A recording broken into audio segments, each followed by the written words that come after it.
I told her, she's like, I can't eat with you. I'm like, come talk Moon Knight. Because she actually loves the show. And I'm like, oh, good. I don't know. She's like, I don't feel welcome right now. I'm like, shut up. Well, she still blocked me, so... She was being facetious. She's like, well, I haven't been on in a while, so I don't know if you guys want me, like, joking. What was her last episode? Wow. No, actually, she got mad last night. She's like, oh, Spider-Man I 1. like Truman Show. I'm like, I never You do? knew that. She had seen Truman Show, and I had never seen it. So. You know I like the movie you've never Cinephile card revoked for me. Boyfriend card revoked. Welcome to our podcast. I hope everyone's having a lovely Thursday. So you've been sleeping on that couch behind you? Yeah. Basically, nice. The two-seater. I don't even got one where my legs can go up properly. Oh, hello there. I'm hyped for this episode. This week, I was like, last week we didn't have a lot of movie news to talk about, but this week, CinemaCon, Comic-Con for movie theater owners and movie fans. Man, there's a lot of cool stuff to talk about. So I can't wait to dive into that. But Moon Knight, episode 4 and 5, our penultimate episode. I'm excited. We're here. It was dark. I was not expecting it, but I'm happy. Hi, I'm Nathan. I realized I never introduced myself over these 70 episodes, but hi. What's going on, guys? Yeah, this is the 70th of my cup of tea. Woo! Huh, it's a lot of tea. We're putting a lot of space between this and Hyperspace Hype these days. I think when the last one's 69. There's a lot more in the world than Star Wars. I know. I think we do have to do like one Hyperspace Hype before we go off for celebration. Oh, without a doubt. Yeah. Before the crazy times. We'll do a virtual celebration as the pregame to the actual celebration. Yeah. Oh, we could do one with the other people. What are they called? Heartbreak people. Not important. They have their time as ours. Anyway, we got. I only go on their podcast every other weekend. Oh man. Where were we? What is this? Somebody take the wheel. I'm coughing to death. Someone take the wheel. Great. Moon Knight episode 4. So we have to go over what happened last week. Last time we were here, episode 3 ends with Moon Knight, Steven and Khonshu reversing time, turn back time, and they found a way. It was epic. That was awesome. My favorite Cher song. Great visuals, but at the end we lost Khonshu. Layla and Steven's knocked out. Layla's on her own, and that's where episode 4 begins with Layla in a very cool action sequence. I love this overall. I like episode 4 a lot because it was very Layla-centric, very Indiana Jones-esque, very horror-centric. I love when action and horror meld together. The caverns they were going through in episode 4 were the same ones they shot Last Crusade in. Oh, legit? Yeah. Okay, awesome. Never heard of that movie. Is that a Mission Impossible movie? Don't you denounce my favorite indie? Oh, really? You're a Last Crusade guy. Okay. I am. Okay, yeah. I was always a Temple of Doom guy, but then I felt bad for it because everybody hated that movie growing up. I'm like, am I wrong for liking Temple of Doom? No, it's the prequel effect. I know, right? And it is a prequel. But I've watched Temple of Doom the most. It's the one I have the most fun with. Anyways, so yeah, commentaries. We really do. I think it's on the list. It has to be. Anyways, were they streaming Paramount Plus? God damn it. I think so. I hope right? So. If not, I don't think they're anywhere. Still gotta watch iCarly season 2. I didn't watch season 1. Okay. It's actually fun. I like it. Sure it is. Yeah. Layla, so we get a cool sequence where she's on the dune. She has to run down the dune. Random car with a random mercenary or Arthur Harrow guy is out to kill her. And I like how they light this action sequence. Like the only light you get is from the car's headlights, and then Layla's flare, the red flare, had a very cool shot of her facing down the car. It was very cool. And then she kind of distracts him with the flare, comes around, burns the guy on top, which burns the car, which kills the guy driving the car. Very cool sequence. I like Layla a lot.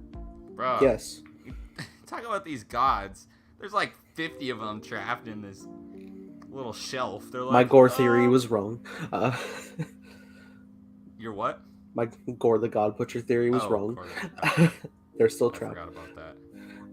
Yeah, so why are all these seats empty? I was like, oh fuck. Well, because then now I'm like, seemingly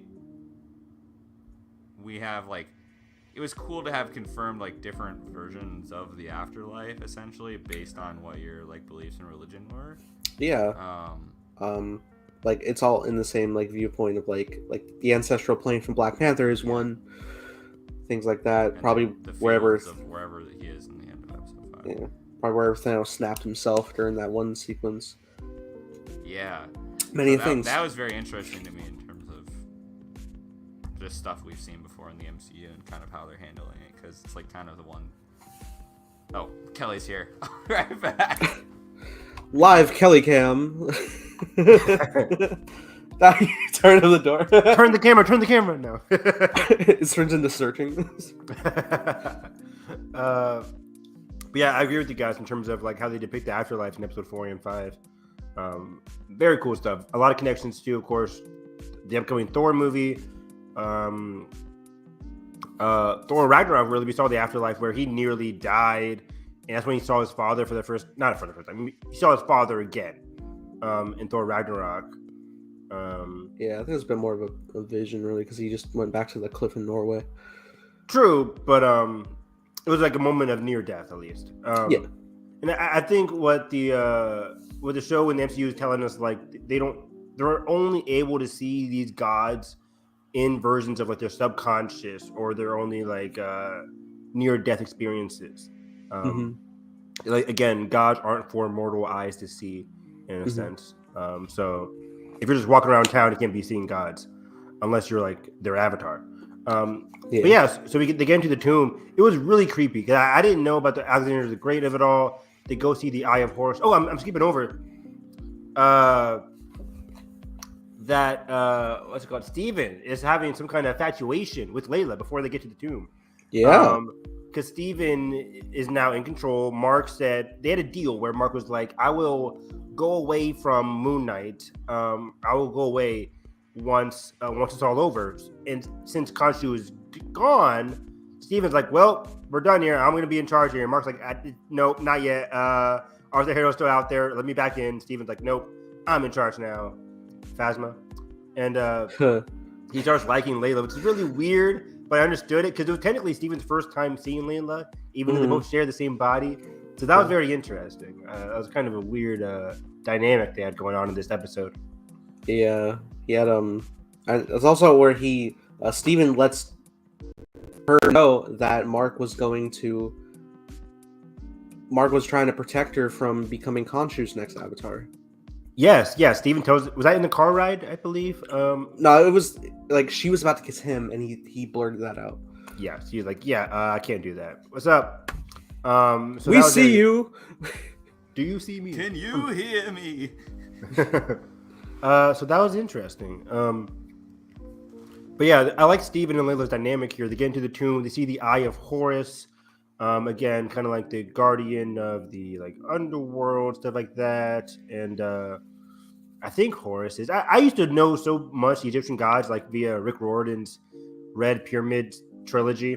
Oh, which is really good. Which they're also making a movie out of, a movie adaptation of Rick Riordan's. Oh yeah, Egypt book about that. He's like, no Percy Jackson news this week, but is blah, blah, blah. Is that in the Percy universe or is it separate? Yes, it's all the Percyverse is all connected. All his books are connected. Percyverse. I love it. What is it called? What verse is it? I think Rick Riordan verse. I think it's the Riordan verse because he made like Olympians and the Egypts and the Vikings and then he back to the Romans. Anyways, Stone unturned. Not at all, boy. So they see the Eye of Horus. They realize, like, okay, it's the eye. They're watching people go into like the afterlife, and they realize inside Amunet's tomb is more of a maze based off of the Eye of Horus. And what I liked was this whole weird dark creature thing because it kind of seed us to that. Like, there's a bloody crate on the outside of the tomb on the excavation site. Like something went wrong. Yeah. And then inside, they hide while they're looking for another way to get in. And this dark thing starts dragging one of Hero's mercenaries puts it on the table, and while he's alive, starts like trying to pull his heart out Taking his or something. organs out. The mummification process, really.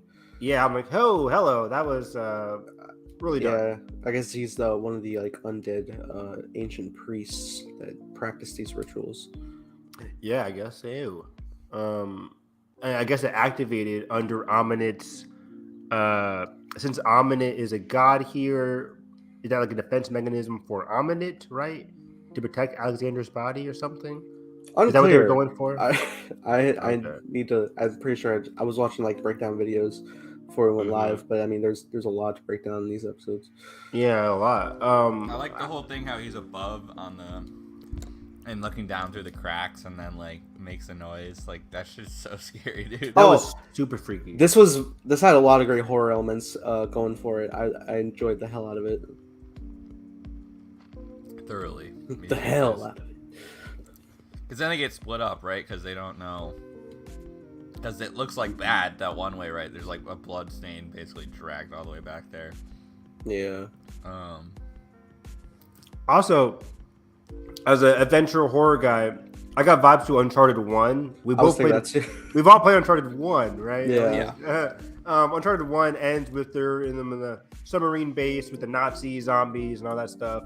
And that was really cool. Hated that chapter. It's fucking horrifying fucks. Really scurrying around. Just blind fire. There was nothing I hated more where I'm playing the game at like fucking midnight and I'm trapped in like that one room where they're just like coming in hordes and I have to like time the amount because there's a certain number, but you know, the sound design fucks with me and so does the creature design and it's midnight and I hate it and I keep dying and I have to do it again. It was crazy. On brutal mode, like, I kept running out of ammo, so I had to kill them, time myself to pick up another gun, roll back and throw a grenade. And the grenade physics were terrible in that game.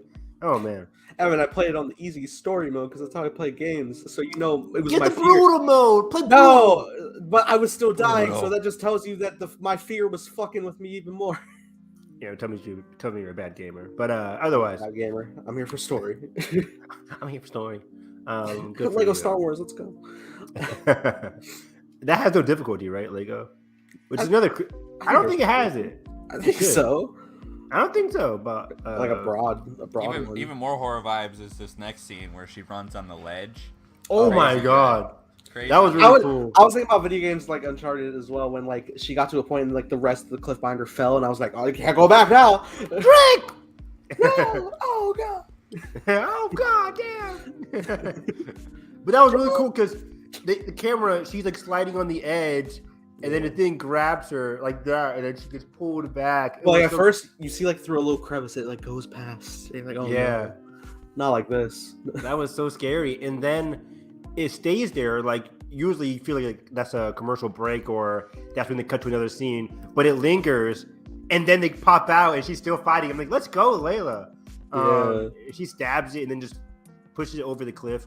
Really cool action scene for her. She really can handle her own. Absolutely. I think the scene was very well done. I would have liked it a little more if like instead of she like had to fake out fall down with him, as if she just like push it over with the flare stuck and you just see like the darkness consume the light of the flare. That would have been a good shot. It's what I thought they were gonna. What I'm saying is, Marvel, you could hire me. We're always here in our story. Exactly. And then we get. I really do like the scene after this too. I think it's one of the best in the episode between Harrow and her. Yes. Now, Gaslight 101, but yeah. Before you go on, this is the psychological warfare we make fun of in Mando season 2. But Oh, Gideon, no. sorry, Giancarlo. He said that in like one interview, and we kept sticking with it. But, Mind games. But yeah, this was very interesting. This is what I like about villains, trying to get into the minds of like the hero characters and really fucking with them. And this is dark because we know Layla had a good connection with her father from episode 3, and even earlier. And it's very interesting that we still didn't know the full details, and Hero kind of like spills the beans, kind of seeding that Mark knows a lot more than he's letting on, trying to create like discord between those two and the relationship. Very good talk from Hero. And he's just so calm about it too. He's not like just standing there. He relaxes, sits down, and just casually talks Takes to a her. load off. Yeah. anytime anyone says Did he tell you the truth? Oh no. Or have you always known? Run. Go ahead, say it. Go on, say it. Woo! What's wrong for drinking? Adam Driver, please join the MCU. Don't. Do it. Silver Surfer Adam Driver. Ew, no. With the big Adam Driver lock of hair. No, it's bald Adam Driver. No. I didn't think that far ahead. Baldo Ren. Ooh, no, not again. But yeah, I like this scene a lot. Like Carson said, very gaslighting. But you see it affects Layla. She starts looking into herself like, wait, maybe there is something going on here. She already doesn't trust him from the previous. I mean, ever since he came back, she doesn't trust him anymore. So it was very interesting seeing how their relationship teeters there. But she's also very smart, so she's not fully going to like betray Mark or betray Steven, etc. Yeah. No, but she doesn't mean she's not mad. She gets in the tomb and she's like, "Don't speak to him." Yeah. Oh, he snaps him back in. Great scene. Really great. And Mark immediately is trying to run away, try to get him out. Not confront this right now, but we must. Exactly, you got to confront it, and that's what he says. So, and he gives us a quick origin story that we see again visualized, or the end result visualized in episode 5. But Mark tells her, "So yes, I was there the night your father died." She's like, "Whoa," because she's thinking like he killed him, but no, he didn't. He was there on a mercenary mission. Prior to this, he was in the military. He went AWOL at one point and he got dishonorably discharged. Exactly. Just like Barry. And then he comes in and he's a mercenary for hire, and the job is to go to the tomb. We're saying a lot of stuff in episode 5, but either way, he comes to the tomb and then he tells Layla here that I was trying to protect your father, but I had a guy, my CO, I guess, his partner. His partner, is his name Bushman in the show? Does he say the words Bushman? I think so. Okay. I couldn't tell if I was remembering the comic or not. But Bushman kills the people that Mark was trying to save, and he shoots Mark fatally as well. Yes. So Mark, and that's just what he tells Layla. He doesn't tell her about like dragging himself to the Moon Knight. I also just realized is the first like deliberate time where he really switches to Mark, and then we get the trauma aspect of it from episode 5, so it's even more sad that like he has to turn back on Mark to face the trauma versus when he's, good point. You know what I mean? He's used to outputting that to Steven every time. I didn't even think about that because like in this scene, Layla is screaming at Steven. Steven has no clue what's going on, justifiably so. So then Mark comes in, and Steven still has no clue about Mark's true origin because Steven isn't there. Very interesting. You're right, Carson. I didn't think about that. But yeah, so Mark is explaining that, and then he says, basically, I tried to help your father. And Layla's like, okay, cool. Then they try to leave, but it's too fucking late because Harrow comes in, and Layla hides, and Mark just has like an axe, and Harrow's men's just like, come in there to blast in his ass. Well, I mean, Harrow just shoots 2 bullets. And then we have Mark falling through the water. I can't save those who won't save themselves. Exactly. Dude, the end scene of this is straight out of Legion. I need to watch Legion. It really is. Legion season 1's good. Season 2 is messy. There's a third season, right? Is there? Yeah, there's 3 seasons. I hated the second season that I stopped watching it. Hated. Hour Wow. Plaza's amazing. She's great. There's a scene like season 1 episode, the penultimate episode, whatever, episode 8 or 9. Your favorite? I love penultimate episodes, as we'll see here. But Albert Plaza was great in that series. Fantastic. But either way, so he comes in here, or he gets shot gets into the water, and we go into the afterlife / subconscious of Mark here. The Harry Potter train station, if you will. Yes. Limbo. Or mobile, if you're the Matrix. Mobo. Yeah, it's more of like the crossroads to the afterlife, and there's a lot of crossroads, as they said, the many different planes, like the ancestral plane, all those different places. Everyone's mute. It's just me. Oh no! I ran out. No, I thought you were summarizing. I was like, I thought you were going. Me too. I was, and I was wait. Stop hitting me with Star Wars. motherfucker, you just watched it. I did just like hippos.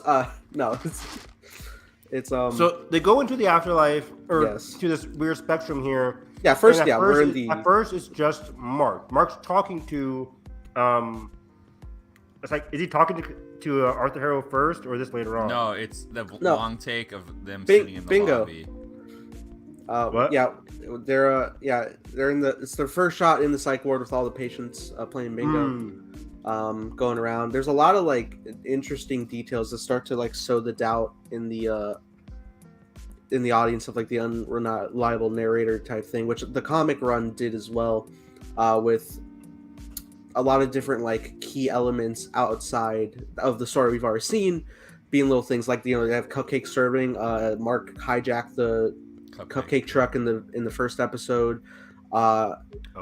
There's like a little sketch of like Khonshu on a hummingbird. Khonshu, obviously we know Khonshu, but there was like a hummingbird video playing when he first got to like Harold's base in episode 2. Like all these little details. Interesting. I didn't catch those. Hmm. Nice job, Easter egg videos. Yeah, and the movie's playing where he eventually, that's how he created Steven, is based off that name. Yeah.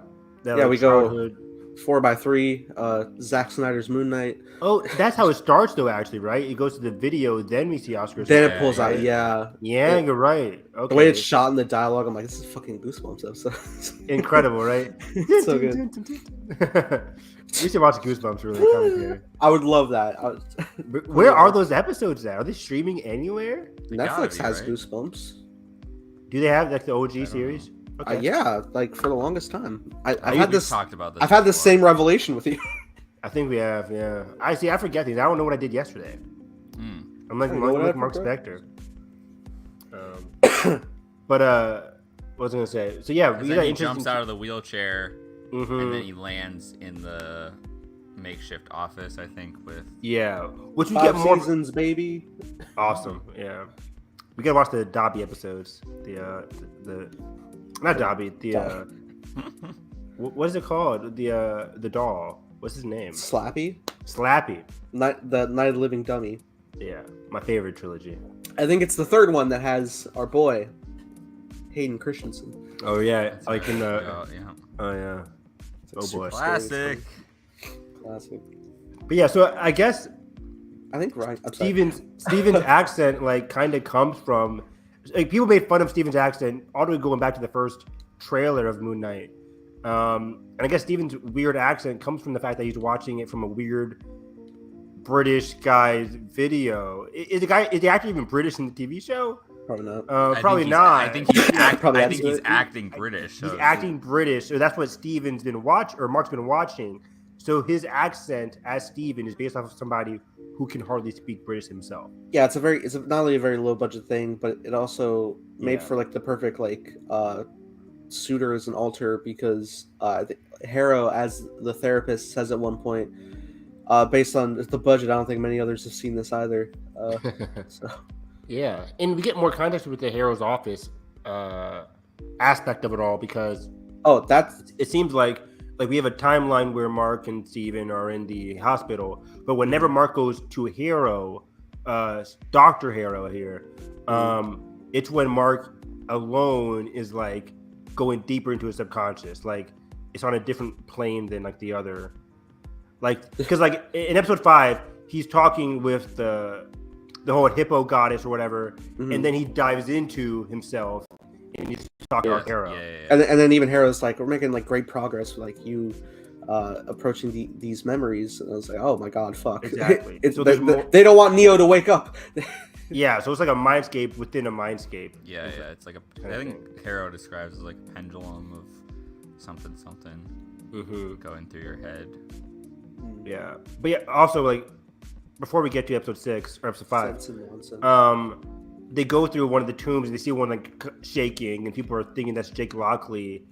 Yeah, I think Right? it was. And then people said he came out in episode 6 Yeah, during the freak out when it cuts back to him, and he's like in a completely different accent. He's talking to Episode 3, you mean? no. no, in episode 5. Yeah, this is actually this is an interesting theory that I think actually holds a lot of water. Is like I think this next tomb, since we found Steven in a tomb, that one probably is Jake Lockley. And yeah, the scenes Carson is talking about, he has like a different accent. It's not Steven's accent. It's a bit more like New Yorker-ish. When was this? It was one of the freak out moments. Like when he when wakes had up in the Harrow's shard office. glass. Yeah. Or like the pyramid thing. The pyramid thing. What scene is this? It's one of the times in the doctor's office where he's having a he's in the freak out. doctor. Yeah. Okay, and he grabs the glass to try and like hit himself. Yeah. Okay. Yeah. I didn't even take that into consideration. And then I'll insert another Jake scene when we get a little later into episode 5. Okay. But yeah, so episode 5 begins where episode 4 ends, where they see the goddess Carouette as the hippo goddess. Again, they're able to see and visualize her because they're in this not ancestral plane, but they're in this like afterlife area, just like Black Panther's able to see his god, etc. during this kind of weird limbo world. She had a really like great note saying that like they don't really get like a lot of like humans there anymore because as the council of the gods had said before, like humanity left them behind, so they really wouldn't be in this form of the limbo. Right. Exactly. Yep. Which makes sense. Total sense. Like, yeah, they can't visualize themselves. People left them behind, so they took a step back. But yeah, so we get to episode 5 here, and Trauma. Man, this episode hits deep. This is like one of the most traumatic episodes in all of MCU television, I think. Right? Like, Indeed. I think can't think of anything else. I think it might even be like, it probably is like a bit stronger than the penultimate Wanda episode where she's unpacking her past too. I think that's the closest comparison you can get, because all the other shows seem a bit light. Like one of the most heartfelt moments in MCU television was the Hawkeye scene via the phone call. I love that scene, but that's not like as emotionally heavy as what Wanda went through or what Mark goes through here. It's not the same, but I do also love the scene with Bucky healing his mind at the fire in Wakanda in Falcon Winter Soldier. That was really good too. Shorter, but very good. Yeah, and it was an opening, but yeah. Loki, what do you have? No, I think the end of episode 1 where he's like watching his life transpire is a beautiful scene. Yeah, that's the one where Loki's like constantly gets hit by. Oh no! That later episode where he constantly gets hit by Sif. Yeah, Sif was like episode 4. I think. He played it for comedy, but also was very heartfelt because it's like I'm a horrible person kind of thing. Yeah, he is breaking him down. Yeah, that was really good. But yeah, this is just trauma. Damn, this episode, man. On both ends. How does it begin? So does it begin in Harrow's office? Whole Conversation in the beginning. Yeah, they have like the whole introduction of what this place is. They eventually like Mark's like, all right, well, fucking, we're crazy. This ain't fucking real. And it bursts through doors like, oh my god, we're on a boat. We're sailing the sands of Egypt, and God, that's great visuals. Purple skies, beautiful. Like the ancestral plane. And we gotta balance the scale, and then like pulls out their hearts. And I'm like, oh, we don't have Jake Lock. We don't have the third heart. That's what I thought it was gonna be, but I'm glad they went in a different direction. Well, I guess he's still in the fucking sarcophagus. Presumably. I'm glad overall the show has kept it focused between Mark and Steven. The show had every opportunity to be like, look how many identities Mark has. It's Moon Knight. It's crazy, but I like how the show is focusing on like, let's just do 2 for the sake of the TV show. Make it more concentrated and emotional that way. I think it'll make it like a lot more easy to digest a third alter when we already have 2 well established, and we could take more time on the third in season 2. Exactly. How vague the instructions were too for going to figure this thing out. Go back inside and figure it out. Yeah. I'm always like fearful like these types of like if I were to ever be in this situation, I'd be like what if I just, because I'll just be anxiety riddled the entire time and I won't be able to find balance. I'll be like, I'm gonna fuck it up. I'm gonna be in hell. I'm gonna lose it. Anyway. Yeah, I like Kara's whole attitude here. She's like, I have no idea what to do. Like we get to follow the Osiris or the Osiris playbook here, where weigh your heart on the balancing scale, and if it's light as a feather, of course you go to basically heaven and go you get to live out your life in the fields of, I forget what they called it, fields of Raw or something like that. But then that's not right. But then if you fail, then you get thrown into the doo-wop basically, and basically it's like hell. Yeah, the fucking sand demons are gonna drag you down, and you'll become just like them. Yeah, and I think also like maybe I'm mixing in some of like the Egyptian mythology from Rick Riordan, but if you go into like the heaven aspect of it, then you're able to get reincarnated. I think Egyptians believed in reincarnation. Well, I think I think they were establishing you spend eternity in peace in the fields. Yeah. So Well, yeah, in the MCU. Yeah. Oh, yeah. I'm sure there's reincarnation. But yeah, so it's very interesting. She's just like, I have no idea what to do. Let me just read the directions, kind of thing, which is very funny. So yeah, I like this a lot from Tarwet and Mark and all of them. So yeah, he basically said like, go back inside, go through your memories, and it's the easy way for the show to be like, okay, time to dive into some backstory for the audience, and it was incredible. Yes, it is. It's beautifully handled. At first, you get like a rando shot of Mark standing by a car, which we will discover what that means later. He's just like, oh, you never been on the street before. You know, he looks over. Mark's like, my life's been pretty messed up. He's just beaten that hellhound in the first episode. And Steven says, yeah, mine too. They go over and they see like the turning back time episode we saw. Going through different things, and then we do burst into a room that's just full of corpses, and we're just like, what the fuck is this? And then he starts pointing out fucking New York, Cairo, and like he recognizes these are Mark's everybody Mark has killed on jobs, or not on jobs, as Moon Knight. That fucking kid comes out, and I'm like, no, but not like this. But it's actually it's not as black and white as that. Then we follow the kid, and Steven like locks Mark behind the door so that he can experience this. He recognizes his mom and his dad, but is surprised that he had a brother. And he follows them through the forest, steps on bones of a bird, reminiscing of Khonshu as they're entering a cave. Foreshadowing in a way. Did this shit happen in the comics? Did they really just die in this cavern? Or I don't think the brother dies in the comics. This is I think a new thing.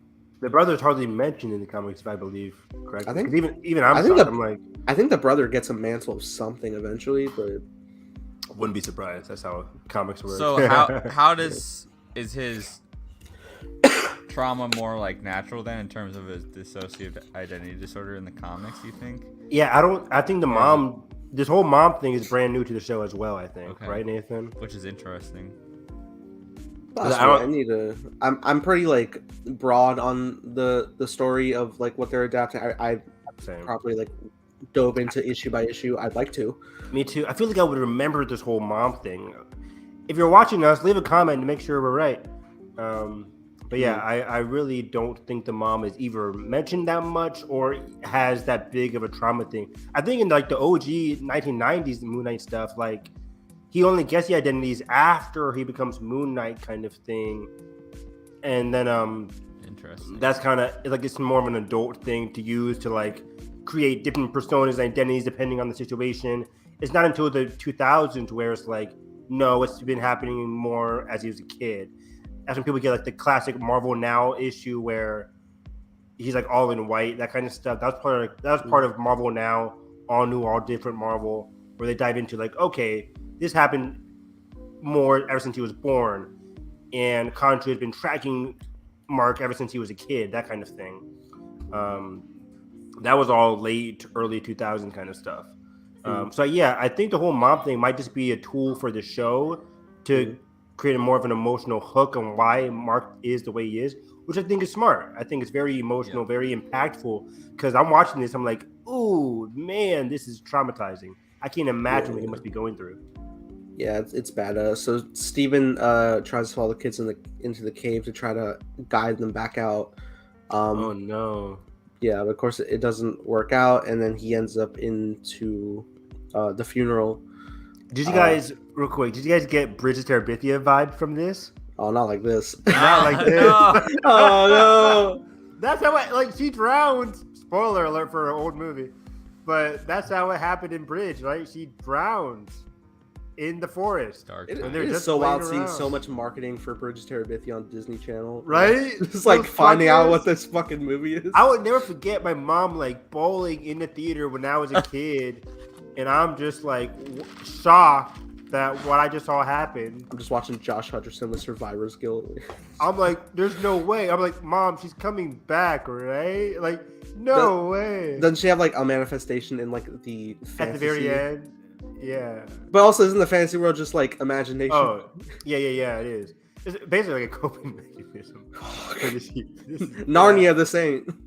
Nah. Also, great commentary for doing Narnia. I have not. I don't think I've even gotten to the third one, and like I don't remember the second one. Third one was with Will Poulter. Right, Yes, guys? I guess it's like it's his earliest role. He was a The child asshole, for sure. asshole, but Asshole yeah. cousin, and only the two younger kids. It's like Voyage of the Dawn Treader. Treader, yeah. Man, I don't know how I got that pull, but man, I love the first two. I don't know how you. But Are they still making another one? Is that Fox now? Of what? Disney Fox? Chronicles of Narnia. Is that in the books? Wasn't there like I a don't fourth know one what in the- production? the for a Silver while on Chair, Fox? like the first book. Something like that. I don't know. I always thought like before Fox got bought by Disney that they're going to do another I think one. there's a Netflix series coming. Maybe that's what I'm talking about. Okay. Yeah, there's a. That's the way to go Netflix for that series. franchise. That's the way to go. Well, But yeah, sorry. Yeah. So oh, I'm gonna a little deep of mhm. like symbolism in the series because there I forget what the act is called, but in like a Jewish culture, for funerals they often, and it's in the scene, they put a tarp over the mirror so that the attendees can focus less on themselves and more on the one who has passed. And there's obviously like a big thing with like mirrors in the show, and even like when the first time when Mark takes back over from Steven, there he puts a tarp over like the broken mirror before it falls down, and we see Steven's trapped. And we also know that Steven is a coping manifestation of dealing with his brother's death, so just having that come full circle is very fuck. Damn. Yeah, and his mom's like yelling at him at the funeral. Which oh my god, man. yeah, which that was foreshadowed really quick in the beginning, like before they're all screaming around. It opens, she's like a close up where she's saying, "This is all your fault." Yeah. Oh, it's bad. You know, back at episode 1, right, where we saw Steven's calling his mom. And we're like, Yeah, that's so what's we going thought- on there. And then Mark, when Layla comes in, or Layla's like, you don't have a good relationship with your mom, something like that.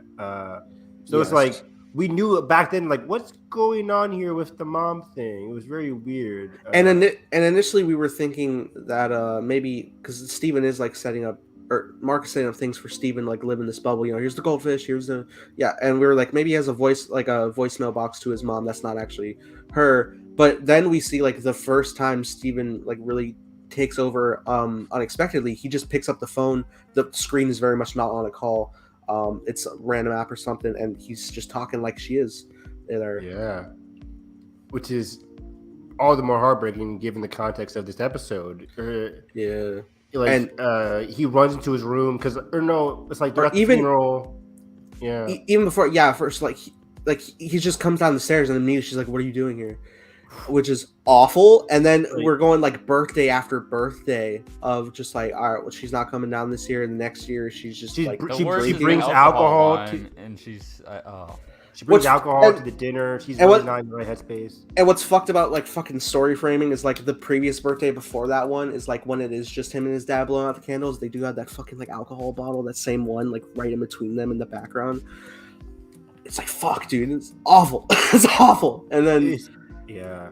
Not yeah, great. that he does run up to the room, and Steven's like, "Mom, what are you doing?" And he runs up trying to see, and Mark is desperately trying, like, "Don't fucking look, don't go in there." He drags him out of the house. he's pissed. I was shocked. I didn't know what was going to happen. I thought prior to knowing what happened in that room later on that Yeah. he was going to commit suicide in that room. Is that what you guys thought too, or I what did you wasn't guys too. think? I had like a Or flicker tried of to a commit thought suicide. for Yeah, sure. I wasn't too sure. I just knew that I initially thought it was Mark hiding something shameful, but rather it's just another degree of him trying to protect Steven from that experience. Yeah. Which is another thing where bring back the Jake Lockley thing is that because this wouldn't make sense in the context of the story. Mark has Steven live the protected life. So I don't. It's theorized that it wasn't Steven who like came over in that scene, to be like, oh no, got better clean up before mom's angry, because then she immediately comes in and beats the child. I think that was probably Jake who takes more of the brunt force of that degree of his life, because also I believe Jake Lockley in the comics is also a boxer, and boxers are known to like take hits and stuff, so these like themes fueling through. Well, damn. Damn, that's possible. Man. I wonder if they have time. Yeah, we do cut away. Does that make sense? We just hear. We don't even really hear anything. We don't hear like. I mean, I imagine. Bollocks. Well, yeah, I imagine that you're going to hit it. I imagine Jake Lockley is like a really like untamed, brutal force, because like with always like taking these beatings, because I'm sure Mark would try to hide too, and because I mean, alters are in real life. They can very much be brought on and developed by trauma. But yeah, with like them blacking out in like episode 3, where they were like going back and forth, just killing sprees, like, Mark, why'd you do that? It wasn't me, Steven. Back and forth, and then him just like straddling around in that sarcophagus. It has to be brought up. It has to be, right? It's too many teases just to do something like 3 times. I think it'll be like a more firm setup for season 2, in the finale. Sure. Yeah. But man, that scene just it's heartbreaking, man. And she pulls out the belt or whatever. It's like, God, it's gleaming. She's projecting, obviously. She feels so much pain for what happened. Yeah. Because she's the one basically that ultimately said, go off to a random cave by yourself. Not the best. But then, accidents happen, right? You can't predict these kinds of things. And she blames it fully on Mark. And then Dad's there trying his best to raise him as a father. And then there was the horrible line where like when they were going to the cave, the brother that did die did say like, Mom said not to go while it's raining. And he's like, oh, what are you scared of? So he probably does actually have blame for himself. Exactly. Which is soft. Like, you're a kid, man. Please no. You're a kid. You're so innocent. You shouldn't have that responsibility. Yeah. As like, man. And off screen we hear the first strike, but he's like pulling Steven out. Like you do not have to see that. And they drag him in the hallway, and Steven just like, look, we need to unpack this more, because all the stuff happened with Harrow and stuff, and gotta save Layla, because if we don't, then he says what his mom says, like, it'd be all your fault. And then Steven fucking loses, he's like hitting himself, because it's just very triggering words to him. Well, and Steven also in this moment realizes that he's not real. That he's not the original body, that is very frightening, imposter syndrome. Whew, that was crazy. I'm trying to think of a comparison to another TV show. I was talking about it yesterday, but now I can't think of it. Where somebody's like, "Whoa, I'm not the real one." Oh man, it's Somebody Who Academia thing. Oh no. Do you guys know? I'll take my headphones out. Signal me when you're back. No. Do you guys know the villain twice in My Hero? It's not a spoiler. Twice. The guy that clones. He's introduced all the way in season 2. Just 2. Okay. Nathan, come back. Nathan still has his headphones on. Oh Hello? My gosh. I'm saying it was from season 2. You watched season 2 of My Hero, right? Okay. Never mind then. Has he not? Okay. Never mind. Okay, we're back. Hello. Never mind. God damn it.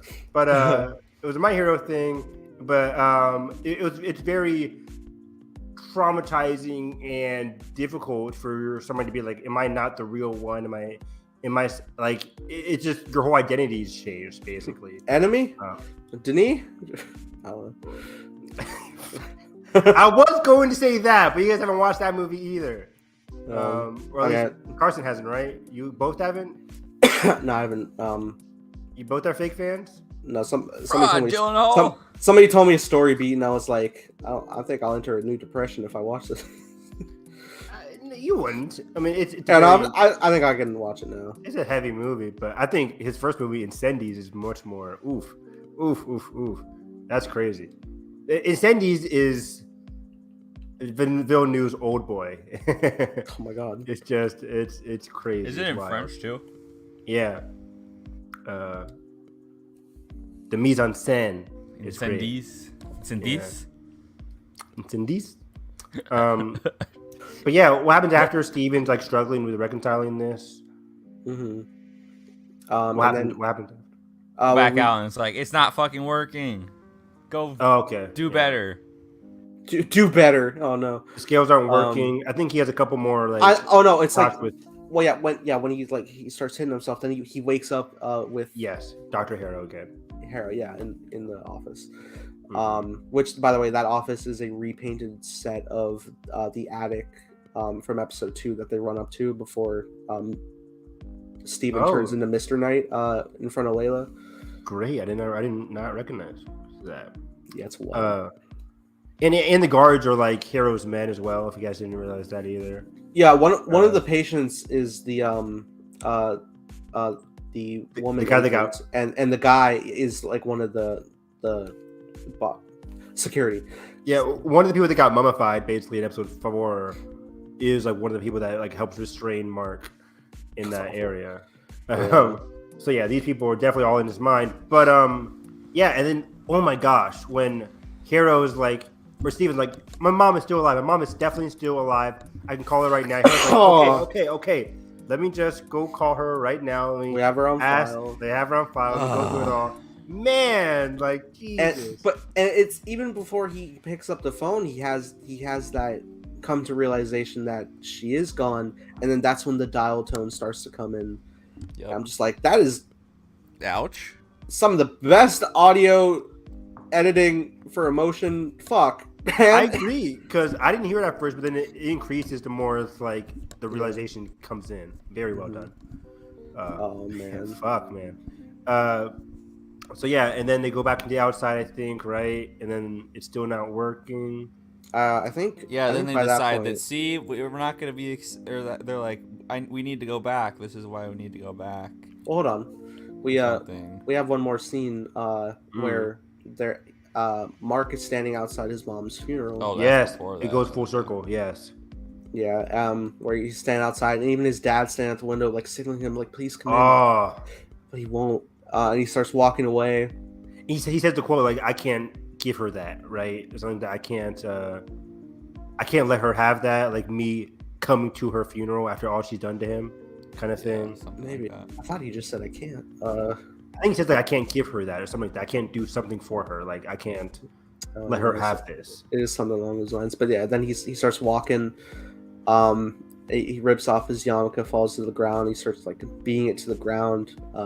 Fucking been there, man. It's bad. And then he almost at like the same time where it almost seems like he is seeing Steven, like looking him in the eyes. He turns over and becomes Steven. And Mark says like, that was the first time a couple months ago that our lives started to bleed over. And Steven's going through so fucking much, learning his mom's gone. He's not like quote unquote real, but he's the one who's comforting Mark. It's just like, you were just a child, it wasn't your fault. Exactly. Steven could lift Thor's hammer. He's the best of us. He really is by the end of this. But yeah, so in terms of timeline, so in episode 1 and 2, I had the theory that okay, Mark became Moon Knight. He created Steven as a way to infiltrate the museum, learn more about this kind of stuff. But no, like Steven has always happened ever since he was a kid and got beat by his mom. And it broke through even more after the death of his mom. That's kind of like, in terms of Westworld terms, the cornerstone of his life, where he's like, oh, this is the breaking point. This is what really changed him. And I think given what Layla said in episode 2 and 3, that Mark had met Layla the night that he becomes Moon Knight, or the day after, basically. And then he comes to his mom's funeral and goes MIA. That's when she can't find him because of this. Like, he becomes Steven, lives in Great Britain, lives in London, and that's when Layla's like trying to contact him for months now. So this is that 2-month time span for Mark. Yeah, like all under the guise of like he's staying at his mom's apartment, and I mean, I imagine he's not been at his job for long if he's just like working in stock and is so far from becoming a tour guide. Which goes into why they can't remember his name. He just got hired. Yeah. Like, because, when we start, we're just like, oh, it's down like a luck man, been here forever. Right. Like, no, he literally just got hired. Man, so this was a really big revelation in general. But yeah, this scene in general, the way he's walking and breaking down in the street, heartbreaking. Masterpiece. Again, Oscar Isaac definitely should be nominated at least for Best Actor in a Limited Series. Or he is doing wonderfully. Mm-hmm. This got to be like already one of my top MCU shows. It's at least probably a 2, if not 1. I know it's not over yet, but I mean, just like all the character work and just like the time that scenes have to breathe and stuff is just so well done. I agree. It's great visuals overall for the show. It's much more psychological than I expected. And I neglect just fucking Soups. I wish there was more action scenes. Shut up! I've out seen of the here. complaint too. I'm like, I don't need more action in my MCU. God damn it! I'm almost worried about the finale because we also know it's gonna be the shortest episode. And I'm just like, man, I don't want to just like, all right, Moon Knight's fighting Crocodile God. Like, I think that's what's gonna happen. I see the shot from the trailer where like they fight over the moon or over the pyramid. The shot of the moon in the background is like superhero punching. I'm like, oh no. But I think that's like inevitable in a sense where you have to have like we two have to go avatars. Back to the present to fight. Go back in the present. You have 2 avatars fighting back to back. So, not back to back, but against each other. Yeah, and whenever like this does happen, like I don't hate it. I enjoy the action quite a bit. It's just like I know what even better like it could be if we just keep focusing on like the story driven instead of the action. Which of it all. I would love to I see know him beat Harrow mentally. Like that'd be cool. I would love for him to just like. Oh, if he just like shatters through like all these layers that we're seemingly trapped in, that'd be cool. Mm-hmm. But yeah, so they go onto the boat and the duat because so at this point, their goal is they need to contact Layla. They want Tarawat to contact Layla, help her get Khonshu, so that when they go back to the body, they're not into a body with just 2 bullet holes in it dying. Like they can go back to the body that's getting revived by Khonshu. That's Khonshu's thing. He can revive people. It was a great little moment where she had said, like, you really want to reconnect with Khonshu? I mean, it seemed like you were quite eager to get away, and he's like, we don't have much of a choice. Oh, did we skip over the whole reviving Mark thing also? The origin. The origin. Yeah. I think no, that's after. Is that? I don't think. No, that's that was one of the moments. I think that might have been even before like the funeral scene and stuff where like they like glitch out like the first time. I remember what it was. It was the first time when Mark stops Steven from going in the bedroom the first time. He tears him away and they tumble into the desert. Got it. Okay. Oh yeah, we totally missed that. And this is where they're at night and they already see the slaughtered remains of like Bushman. Everybody. Bushman killing everybody. We see close up of Layla's father. And we do start to. I love how casual Steven is. He's like, I don't suppose that's. I don't know. He's like, is that Layla's? Must be Layla's father. Or something. Like, Mark's like, fuck yeah. Recognize this? Yeah. And it's like they were like wondering like where are you at? And like this whole time, I'm completely forgetting the fact that like they're fucking. Oscar Isaac is dual acting these scenes. Yeah. How cool is that to like go? I wanted to be like did he film scene by scene? Well, apparently he like whenever there's like interaction scenes, they he filmed it with his brother.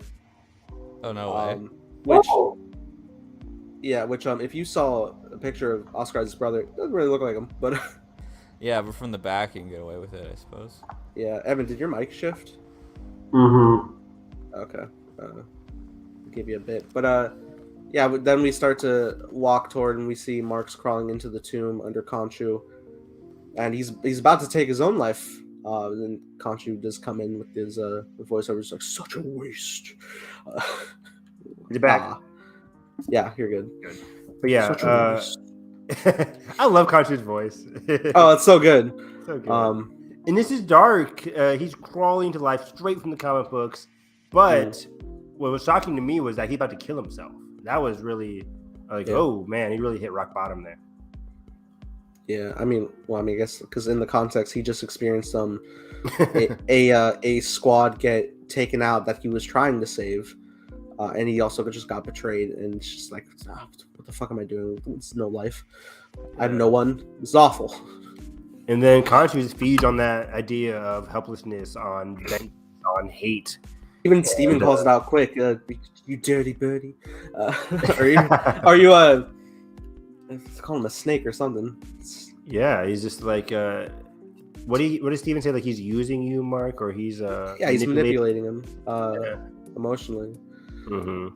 Manipulating from the start or something. Yeah. Mm-hmm. And he's like egging him on to take the kind of like a dark Shazam, just like we take power to do justice. My power to do justice. Yeah. In the comics recently, I think somebody said like, I think you talked about it, where Khonshu in the comics recently has been known to, like, in terms of his backstory, like he's been watching Mark since he was a child. I don't know if that's what the show was going for. I mean, there's kind of an allusion when he steps on that bird bones. Oh, good point. Right. Yeah. So I think the show's going. The hints are there. It's not as overt, but it's not overt. Like you can either say he's been grooming him or just a chance encounter here. Because it would be it'd be one thing. Because like of course we see like the ideals of the outside world into the limbo. Speaking of grooming, Plagueis. Oh no, Plagueis. Not like this. Who groomed who? That's the question. A lot of grooming in that book. Plagueis, Assidious, Anakin. Good question for another time. Never answered. Did that comic ever do anything?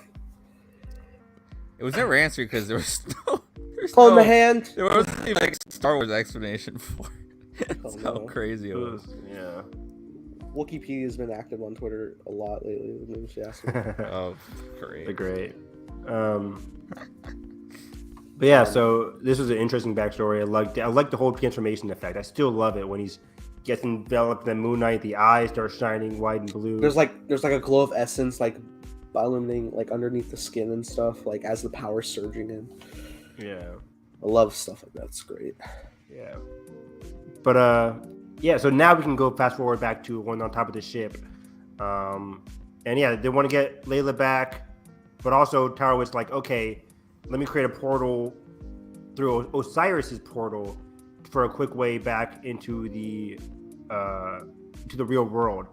That's what they're trying to do. Meanwhile, the duat starts coming onto the ship because the scales still aren't balanced. And they're all the people that Mark killed. Yeah, New York, Gabon, Cairo, coming to haunt him. Cairo, the one Egypt city I know. Oh, jeez. I'm sorry. But yeah, so it was very, very cool action sequence, and I like that Steven's like, I can use Mark's abilities because we are Mark, we are one body. He had that great line in the previous episode where he was saying it's like Mark was like egging him on to like give him back control because it's just like you can't do this, and he's like, oh, it's my body too, right? Muscle memory, all that. It's great. Not so easy when he falls into the cave like an idiot. Yeah. But Steven. And then he sacrifices himself, man. Sacrifices himself. Falls over the edge. Yeah. And at first I'm just like, oh, okay, we're a little separation. It's fine. He's still moving. And then he starts walking up. Oh shit! Yeah. Like, please no, not like this. And then it's so sad. He's like, come on, Steven, run. You can make it. Like, he's like banging the side. Stop the ball. Oh yeah, stop the. Attack of the Clones. We gotta go back for her. Khonshu shows up. Obi-Wan is so pissed in that moment. I forgot. He is. He's like, Anakin! What would she do? No, women. No. Fuck your feelings. We had to fight Dooku, and meanwhile Dooku's in his little ass motorcycle. Is Khonshu the Jedi Order? Oh man. Honestly, the Egyptian gods are kind of flawed. It's even more funny Attack of the Clones because Padme is like obviously okay. Like she just fell over like 5 feet like into a the little dunes. Fumble. And the one clone. Yeah. Just my luck. Attack of the Clones. I don't care. Put the ship down. I don't care. Bring her down. He says it twice. I don't care. Somebody has a great edit where like 5 times he's like, I don't care. Put the ship down. You beings, I don't care. Put the ship down. Come here. I don't care. Put the ship down. It's so funny. Oh god. But back on track. That's how the episode ends, right? No, wait. Hold on. Ancestral plane, baby. Hold on. Because as Steven freezes and Mark is quite upset about it, that's when the scales finally balance. And I never took that as their balance because now there's only one of them. I took it's because Mark has such a more, working on getting healthier, but a relationship with Steven of Karen, to not just hiding truths from him, but like they're on the same level of 100%. I took that the same way as well. Steven is 1,000, a million, trillion % coming back in the finale. And looking towards the finale. So we have Layla getting back into the scene. I assume the show is going to start off with Layla in the present. While Mark comes back with Khonshu. Or Layla has to go find Khonshu. And then I think that's going to be really quick. Hero versus Mark is going to happen. What is Amit's avatar form going to look like? That's going to be very cool to see. I'm excited. We're going to get a battle. It's shortest episode, I think, 42 minutes according to a leak or whatever. Yeah. It could be longer. We'll never know until next week. But I'm looking forward to it. I hope we get some more psychological stuff. Jake Lockley has to be coming at this point. So many teases. Hopefully not. Maybe he'll come out during the fight. Yeah, hopefully not too much. But I think it'll be a good sense of bringing in that psychological drama for the finale again, where he's like, I don't need this. I think they're going to use it as a negative thing. Where does Moon Knight end? So do you think by the end of, let's make a prediction, by the end of episode 6, is the ties with Khonshu, are they going to part ways officially? No, I think it's too early. Some kind of acceptance is going to happen, right?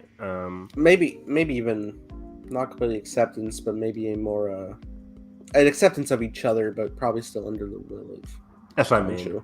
Yeah. Actually, I think it ain't gonna happen because this never happens. But I'm just imagining a cool scene where maybe like to them to get back to the surface to stop. Who's the main god coming? Hero, Amit. Yeah, when Amit comes, that maybe they're like, you gotta have like the ultimate connection with yourself. And both Steven and Mark trying to realize like, well, I thought we had, but then the shaking of the sarcophagus and we gotta open it, and which would be Jake, which would be the ultimate like merger. That's gonna be exciting. Hopefully the show ends. Layla guaranteed to survive. Hopefully, yeah. Ethan Hawke's gonna die for sure. And yeah, this show has a lot of potential for season 2, more so than the rest at this point. Like, so much mythology. Exactly. That's a big thing. The mythology, the imagery. I'm very excited to see what they could do moving forward. Is there going to be some kind of what do they call it? Midnight Suns kind of thing here. Possibly. We'll see how this ends. We'll see how Doctor Strange, Multiverse of Madness ends, which are both coming out next week. Damn. Oof. Yeah. But yeah, we are done with Moon Knight reviews. So we have CinemaCon madness to talk about. Before we go into that, I just wanted to quickly mention that Adam Sandler confirmed that he's going to be in the next Safdie Bros movie. Oh. Awesome. A24, hopefully. You scared me for a second. I thought some tragedy happened. No. Oh God! Don't even joke like that. It was a very like slow, like it's been confirmed Adam Sandler. And I was like, no! Sorry, I was reading it. I was like, oh, they're working. Adam Sandler has passed on working with the Safdies. No, motherfucker. He's passed the Netflix deal and he's moving to Hulu. But this is really. Is there any premise or anything? Just like no, they're working. No, he says they're working hard on it. Their work ethic is bananas. They're always working, always writing, always thinking. Yes. I don't know what I can tell you, but it's gonna be very exciting. It's different, but I don't want them to ever say, "What the hell did you tell him that for?" So I'll just let them talk about it. Great. Hopefully it's A24 again, or if not, maybe they get a bigger budget. I'm not sure. A25. Yeah. But I guess before we get into CinemaCon, stuff that happened prior to CinemaCon or like outside of CinemaCon, Justin Lin. Oh. I'm putting on the tinfoil hat. Here we go. All right, Carson, pull up Vin's Instagram video. No, okay. I don't. It hurts me, man. Justin Lin departs Fast 10 days into production. This is wow. Shocking. I also. and like, because before I forget, I saw reports today that Universal is spending like roughly $600,000 to $1 million a day per day to keep cast keep the cast locked. Not even yeah. While they're looking for a director. Fuck. Second That's unit. crazy. The second unit's still shooting though. That's fucked. All right. Like all the hand shots, like all the inserts. This is wild. I never would have expected this from a Fast and Furious franchise because it's such a train of a franchise where it's just like chugging along. Yeah. It didn't seem that contentious. And he's the veteran. He's the done veteran. 4 movies, Yeah. right? Fuck. 3, 4, 5, Tokyo. and 6. Right? 3, 4, 5, and 6. Did he do 4? And 9. Don't forget he did 9. Right? He did 4. Yeah. Okay. Then 3, 4, he 5, did 6, 9. 5. Okay. Yeah. So He he's didn't done come back for 5 7. movies. 7 was Justin Lin. 8 was F. Gary Gray. 7 was James Wan. James Wan. Sorry, that's what I meant. James Wan. 8 was F. Gary Gray. 9 he came back. And 10 and 11, this was supposed to be his And he sign-off. also co-wrote the script for 10. Man. He says that. I think did his note say still creative consultant in a way, or Yeah. Producer. Producer. That's What just a good happened? Well, What the hell? we did have the thing a few weeks ago from Vin's, not the video of them, okay. but a few weeks ago that it was revealed by Vin that Mia was not in the F10 script. What? Wait, what? When was You that? didn't hear this whole thing? No. Yeah, Mia wasn't in the F10 script, and Vin freaked out. And I mean, I'll be kind of bummed as well. Yeah, Mia has to be in the. I mean, I can understand because it's just like, how many times can you leave Brian? Oh, I get it. Oh, yeah, I get it. yeah, I get especially because that. of the finale, and like, But- I mean, obviously she'd probably be a part 2 or whatever. Yeah, but yeah, because like, I mean, I know, like, obviously, like, it's a big found family, but I mean, Dom's sister, literally. And the cast is getting bigger. Okay, the more I think about it, the more I think she's not Right, essentially we have 3 new essential. characters. Brie Larson, Momoa, and what's the third one? Ratcatcher actress. Yes, Daniela. So 2 actresses, 1 actor coming in, and it's going to be a bigger cast. And yeah, I could definitely see her coming back for F10 or for F11 if she wasn't going to be in F10. But yeah, FX2. man. So was that it, Carson? Were you going to see something else there? He must have taken down the post. I can't find it. Okay. But yeah, the bottom line, that all I know is Vin has always been vocal about any creative thing that he doesn't like in the franchise. I don't know if it was exclusively this or what I it doubt was, it, but yeah. something boiled over the edge that, I mean, these guys have done 4 movies together. That's the thing. Creative Like- differences happens when you have a new director come on board and they don't gel with the new idea, kind of like a Colin Trevorrow kind of thing. So he must, Vin just must feel so much ownership over this. I think he just flared up and is just probably being an asshole to Justin. Wow. Okay. Wow. Who else? I don't want to target who's the victim in all of this. Like, I don't want to say Justin is like completely out of it, because this when you're making a movie, you have to make compromise with. I can't see.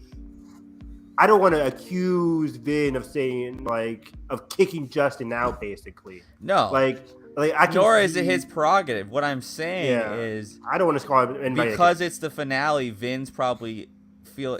I mean, you see his Instagram post. Sure. This man thinks he is like the second coming of Christ when it comes to movies. come to this franchise. He thinks casting calls Republic. The Rock, please. I think he knows very well, like, without this franchise, he'd be nothing. So I don't think he knows that. I don't think he's like full on. I am the hottest of hot shit, but I think within this franchise, because what else has he given to us that he's like expanding his horizons? Right? Groot is a very easy thing to do. Honestly, I'm sorry to say it. I love Groot, but it's mostly Groot. Yeah, I mean, of Vin's other points of his. What career. I'm saying is, if you look it up, he's a known hothead. Yes. With everything, and I can totally see it spiraling out of hand. Not saying it's completely him, but if I had to put a guess on it today, I'm guessing that he freaked out to the studio and basically made it a crossroads with Universal that it had to be changed or something. That's what. Yeah, and I can see Lynn being like, "Yeah, we're not gelling together." But that's the most shocking thing. They worked for decades together, and I'm just like, you figured somebody you know for over 10 years, you could talk it out. But that leave production, this had to be a major thing. This is costing people millions of dollars. This had to be a major decision, that one that you couldn't take lightly. So I think the question we're all asking is, where's Ron Howard? Oh, so by the way, for like the replacement director, apparently David Leitch is about to shoot something with Ryan Gosling. They called it Fall Guy? Fall Guy? Which I don't know. So they're about to start shooting that. Hopefully not. Gary Gray is shooting something for either Apple or Netflix right now. I can't remember. And James Wan is editing. We know James Wan is never coming back to do this franchise. He does not want to do this franchise. He's going back to his horror stuff. There's no way in hell he would do F10. He's doing Aquaman stuff. Anything's possible. Yeah, he's too busy with Aquaman. Aquaman Press. Yeah, there's no way. He's editing. The Trench. The whole VFX of that movie is good. Is F. Gary Gray busy, you said? Yeah, he's filming something. Let me see here. I threw Netflix or an Apple movie. I threw Guy Ritchie's hat in the ring for fun. Yes, that would be fun. That'd be really cool. I read that trade article with the 600,000 to I think it was Variety. It had a thing in there that they might be considering like a super talented like second unit director that kind of how like David Leitch and Chad Stahelski were like second unit, really talented, but because Andy Serkis did second unit on Lord of the Rings or Hobbit. Anyways, yeah, so F. Gary Gray is filming something. Anyways, someone like that could step in and like just be very efficient at like the production side of it, and just be solely focused on getting the damn thing done. Yeah, because if they have to get someone who can handle one, I mean, directing all of the craziness of this franchise, and two, dealing with all the actors and everybody, and crunch time with trying to make, because they're still trying to make May of next year for part 1. Man, so I do not envy this whole situation. Holy shit! Because again, it was just shocking to me because I would have never expected it from this franchise. They felt like such a family. Like again, I know Vin is a hothead, but I feel like these people knew the deal going in. This is our last 2 movies. Let's knock it out. Justin Lin is here. We're going to be good. There's been no bumps in this franchise, minus the unfortunate death of Paul Walker. Right. So I'm just like, I'm just shocked. I was shocked. Oh, I guess I do wonder, because Vin has also been vocal about like obviously honoring the legacy of Paul, but you know what I mean, like of bringing him back on screen in some way. I know there's been some debate about that. Do you think maybe Justin was like, this might be too far? Maybe, and Vin's like, no, we got to put him in. But is that I feel like any kind of weird story decision doesn't seem like somebody would just, I'm out, bye, because of it. Well, I don't think it's necessarily as extreme as that, because I don't think it's a matter of like he's like, I don't jive with this story decision, I'm out. I think it's more so Vin's response and insistence and how he maybe it's just how Vin is going about it. It has to be like a personal thing where it's like, I just can't, because you're I mean, I hate to make it all about money, but Justin Lin, you're leaving a lot of money on the table. Sure. I mean, he has to get paid. I mean, he's 5 of these in. He's probably all right. Fine. I don't know how contracts work. Royalties? I don't know. Man, this is crazy. But okay, that's we have a lot to talk about. So that's it for Fast 10. Let's talk about CinemaCon, starting with Monday's Sony. There's the good, the bad, the ugly, the El Muerto. Sony comes out. First people they bring up are my boys. I'm forgetting their names. Crap. Lord Miller? Phil Lord, Chris Miller. Woo! Thank you guys. You did it. You got titles. we got titles for my most anticipated movie of all Part 2. time. We got descriptions. Next to like between, I'm so tied between my most anticipated movies ever right now between Dune Part 2, Spider-Verse, and MI7. I'm like, hype. But So it's across the Spider-Verse we knew that. yes, And then part it's 1 and part one, 2. And then part 2 is Beyond the Spider-Verse. fuck. Woo! What does it mean? What does it mean? Well, I don't think it's the weird theory that it's beyond these like outside Spidey Marvel. Like it's Sony. They can only do it. Can I also the clarify Spider-Verse. something? Because there was that whole like 240 characters thing going around. Yes. You did clarify. One that of them came out. Where is it? I retweeted it. I think it was like Lord like an hour or two ago, right? Miller came out and said, to clarify, amidst universe hopping, there are 240 unique characters that had to be designed and modeled, but they're also mostly minor background characters. The scale is grand, but the story is personal, centers on Miles and his family, along with Gwen and a handful of others. Gwen. The So- goat. Yeah. I love Spider-Gwen. Oh man. What was that? What was that wild, absolutely wild description of a scene they were watching? Oh, Okay, yeah, okay. and apparently This it wasn't. scene. Oh, take it away. Wasn't done. Oh. It wasn't done, by the way. So. Oh my god. Wow. So, as a huge reader, I've reread the Spider-Gwen volume 0, volume 1, volume 2, volume 3, numerous times. I love 69, this 70, series so fucking much. Jason, the author, creator of Spider-Gwen, better be Jason Latour, I think, better be getting paid so much money for this movie.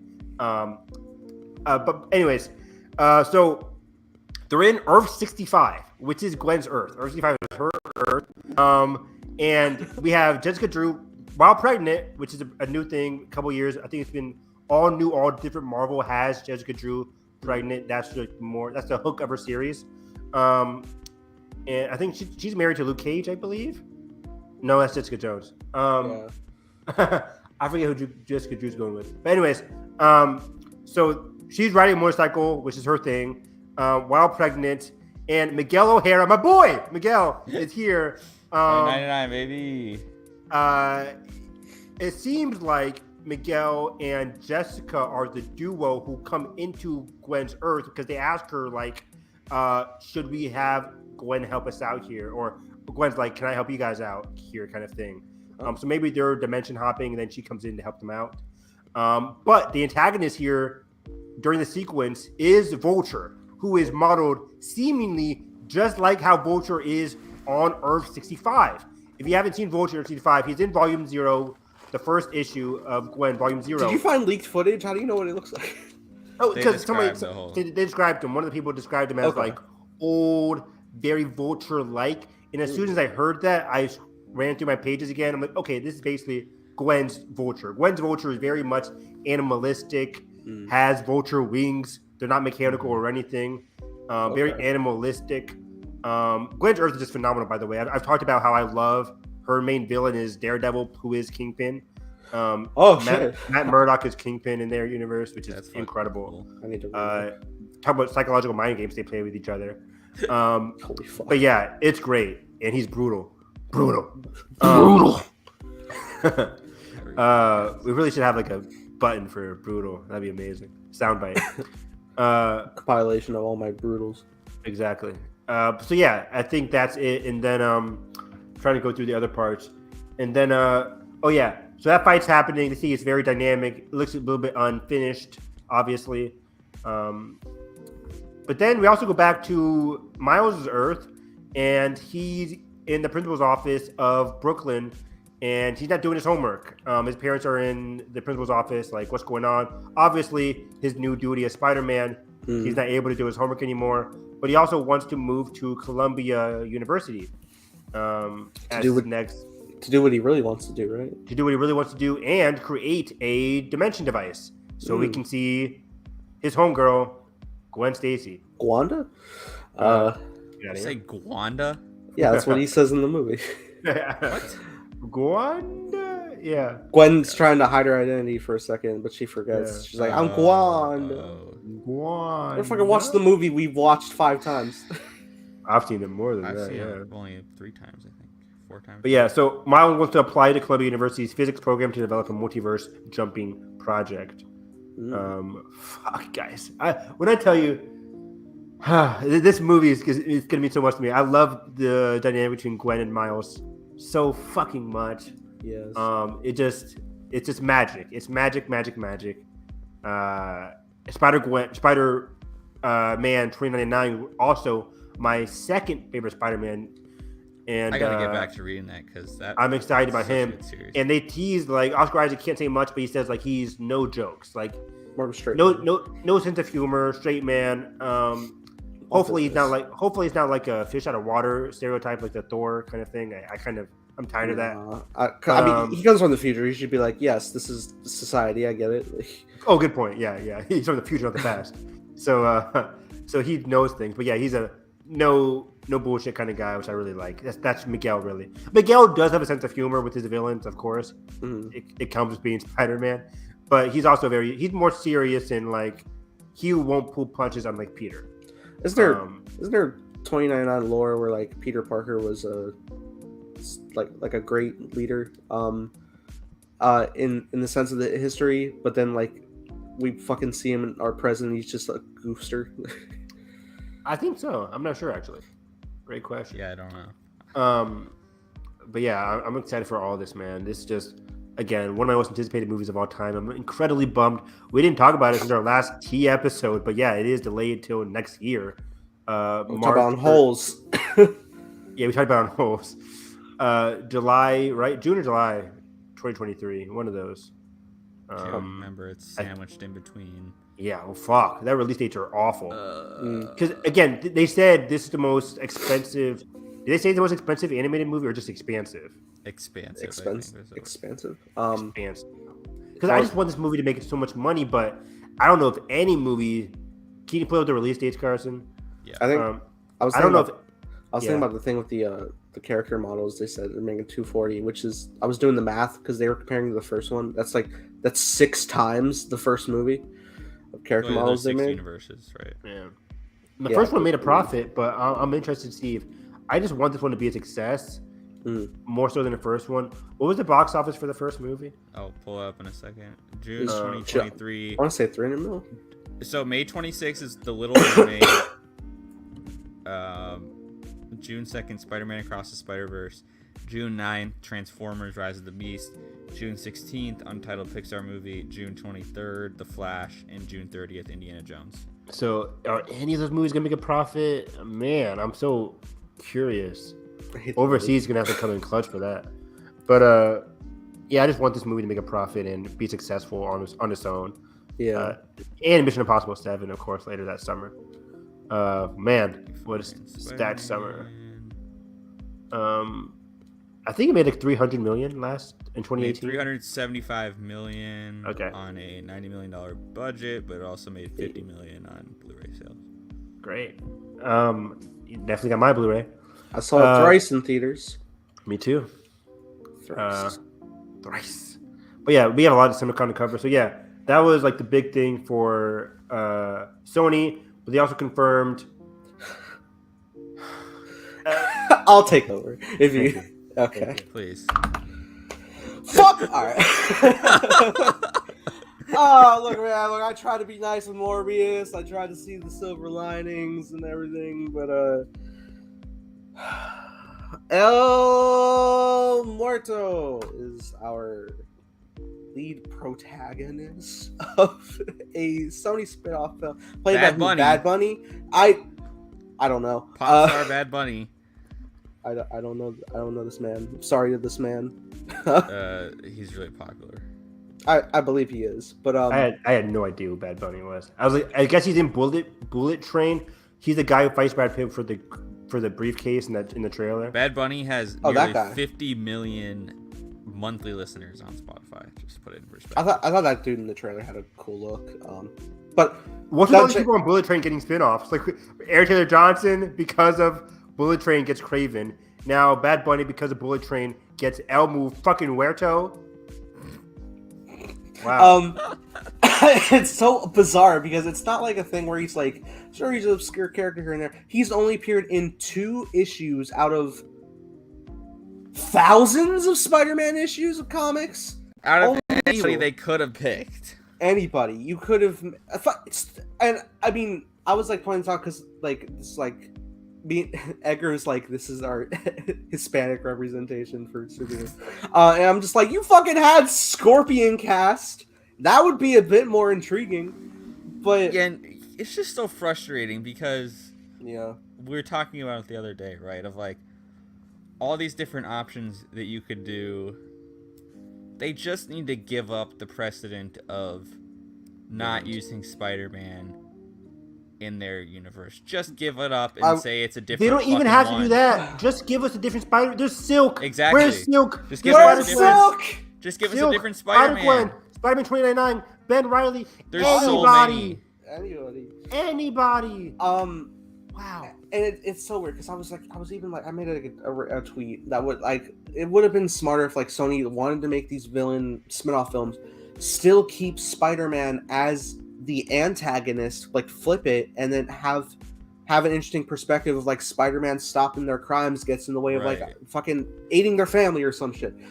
So that way. And then it would be cool, like, whenever you do get to that Sinister Six film Sony you want so bad, that we instead follow Spider-Man as the protagonist, but there's conflicting interest of, like, viewing what side to win, because whoever wins, we lose too. I'm just convinced that none of them are actually, like, fans of anything. Like, it seems so, like, pick out of a hat, like... I mean, this goes... Alberto! This literally goes all the way back to Spider-Man 3 with Sam Raimi, like when they interjected Venom, it's known Sam is not very knowledgeable or cares about Venom, but fucking Avi Arad, fucking loser who got a credit on No Way Home being the true believer, fuck you. He's not. He interjects shit to make profit and money because he's just like, kids love Venom, put Venom in it. We gotta do Venom, Sam. Bad idea, and he keeps doing this again and again. We got the messy Amazing Spider-Man 2 Easter eggs. That crumbled again, and then we seemingly got on track with Marvel. Yeah. And you think it's every time they're like associated with Marvel, but like, are they really though? Not really. You just kind of get like, and you get to reference MCU, but then when they fucking do it in Morbius, they break the logic, and that's not how the spell works. It's bad. And we had so much not faith, but so much excitement after No Way Home. Was like, we could get Spider-Man 4, Amazing Spider-Man 3 now. Andrew Garfield can come in. We know Andrew Garfield's taking a break from acting, so. They saw the El Muerto news and decided. He's like, this is my time. I'm gonna take a year off. But imagine a neon drenched Spider-Man 2099 movie. Like, why don't they do something like that? Like, it'd be great. Spider-Man 2099, have Blade Runner Spider-Man. That's your thing. The villains thing just doesn't. Spider-Man Noir will be Spider-Man Noir awesome would be fun. Just there's so many opportunities that you don't have to focus on villains. Like, people make fun of WB and the chaos over there, but even then, at least they have like the audacity to be like, hey, James Gunn, do you want to do a DC movie? He's like, I kind of want to do Suicide Squad. Okay. Boom. Oh. Suicide Squad. Ava DuVernay. I kind of want to do New Gods. It never happened, but like the directors the directors get to pitch at WB, and they're like, okay, cool, we'll do it. Blue Beetle? Sure. It's like, come on. That's a great point, because none of these villain movies feel pitched. They feel curated from nothing. Yeah. Has there been... Nobody's pitching El Muerto. Nobody. You're fucking lying. Two issues. I think it was so fucking weird because like those two issues, the whole central conflict is Spider-Man. I don't know why, but Spider-Man has to defeat this wrestler, and if he doesn't, he has to unmask his identity. And obviously, it doesn't matter. It doesn't happen, but it's also very inconsequential because he's fighting in the Iron Spider suit, and it's on the heels of the Civil War story that time where he was gonna unmask himself anyway. Right. Yeah. But also, I don't think Spider-Man's gonna be in this. So what are we doing? It's so weird because I'm like, it doesn't seem pitched. It seems out of the hat. But we know no fucker in Sony's reading that comic book because I didn't read that comic book. So I'm like, there's nobody. I don't believe anybody actually read a comic book and believed that they could pitch this. Here's what happened. They had a dartboard with all the names of different Spidey villains, and they're like, okay, we're gonna throw it. Let's throw it. Someone really drunk fucked up their throw and hit a random comic book side table on a random issue on a stack, and was like, El Muerto, run it. I think. What is the movie gonna be? I don't know. Is it just gonna be a original drama of a wrestler? I told Nathan this yesterday. Vaguely related to in the Spider-Man universe. I told Nathan this yesterday. You have to pitch it as a underdog boxing story. That's what every freaking boxing movie is. Right. Like you have to pitch it as Full of wrestling. this is my creed. Rocky. What's the one with Jake Gyllenhaal? Southpaw. Like warrior. Like this is my underdog story. But you can't when they're the villain. And what is a villain? You're breaking the laws of sport movie logic that has been successful since 1970s with Rocky. You can't. You're breaking sports movie logic by having your guy be a villain. Well, it's weird because I mean, in all these like Sony instances, they've been like, even when they say like the anti-hero, they're really not. They're still pretty heroic. Venom's not a villain. He's just not. I mean, yeah, he bites off heads of villains, but I mean, sometimes. Okay. But also not really. And like you guys haven't seen the Morbius film, I did. Morbius is not going out of his way to eat anybody, and he's just not a fucking villain in the movie. But then for some reason he's gonna team up with Vulture. It's stupid. So and I imagine it's gonna be the same thing with Kraven, and probably the same thing with here El Muerto, where they're not. Kraven already is like, how do you make a person like Kraven any kind of redeemable? He's like killing animals. It's so weird when you start getting to something like Kraven and this El Muerto guy without having Spidey in there at all, because then at that point you're just like, what makes this a spin-off of it at all anyway? What's this is the a movie point? About a game hunter. Even when I'm looking at Morbius, it's just like, all right, it's like a B, even C level vampire flick. It's not Spidey anything. We've seen Dracula. Venom is to an extent, but none of these are spin-offs. Because this movie is hopefully never going to happen, or if it does, it's going to bomb. The Twitter account's live. So what else did Sony? So Sony, lastly, Ghostbusters 5 is happening, which is shocking for me. Am I the only one here that's seen Ghostbusters Afterlife? Yes, but I wanted to see it. Yeah, I don't even. Solid movie, I think, brought down by the need for nostalgia by Jason Reitman. Okay. And I think the cast is solid. Finn Wolfhard, McKenna Grace. I love McKenna Grace. She's great as the new lead of this franchise. I love the mom, Carrie Coon. Great cast overall. The TFA of Ghostbusters? Kind of, with a little bit of Tross at the end there with the old guys coming back. Spoiler alert. So it's just like, it's just not, it wasn't necessary. But if they're out of that first movie logic where they have to rely on nostalgia, if they're out of that now, I think it could be very good. Having an original story. This could be your Ghostbusters 2 of it all. Ghostbusters 2 isn't the most well received, but it's fun. I like it too. So I think they can go like a fun route here. Also, I liked Paul Rudd's teacher being like the best substitute teacher of all time. He's awful. Or he's a summer school teacher. It's just very funny. He like basically just watched the movie, guys. New Ghostbusters and new Venom 3 is announced. Oh, Venom 3. Which we kind of already knew. Yeah. I'm surprised actually that they didn't announce an Uncharted sequel yet. Maybe it's probably too soon. Maybe it's probably in the works with PlayStation. Yeah. Tom Holland's like, I'm tired. But also we got I'm gonna build housing. We got a title for the Quiet Place prequel spin-off, I think, called Quiet Place Day One. That's the Universal stuff. Yeah, Michael's. No, that's still Paramount. That's Paramount. Yeah. Oh God, not Sony. Sorry, that was I don't know why I thought Quiet Place was Sony. But A Quiet Place though, we can skip over to that real quick.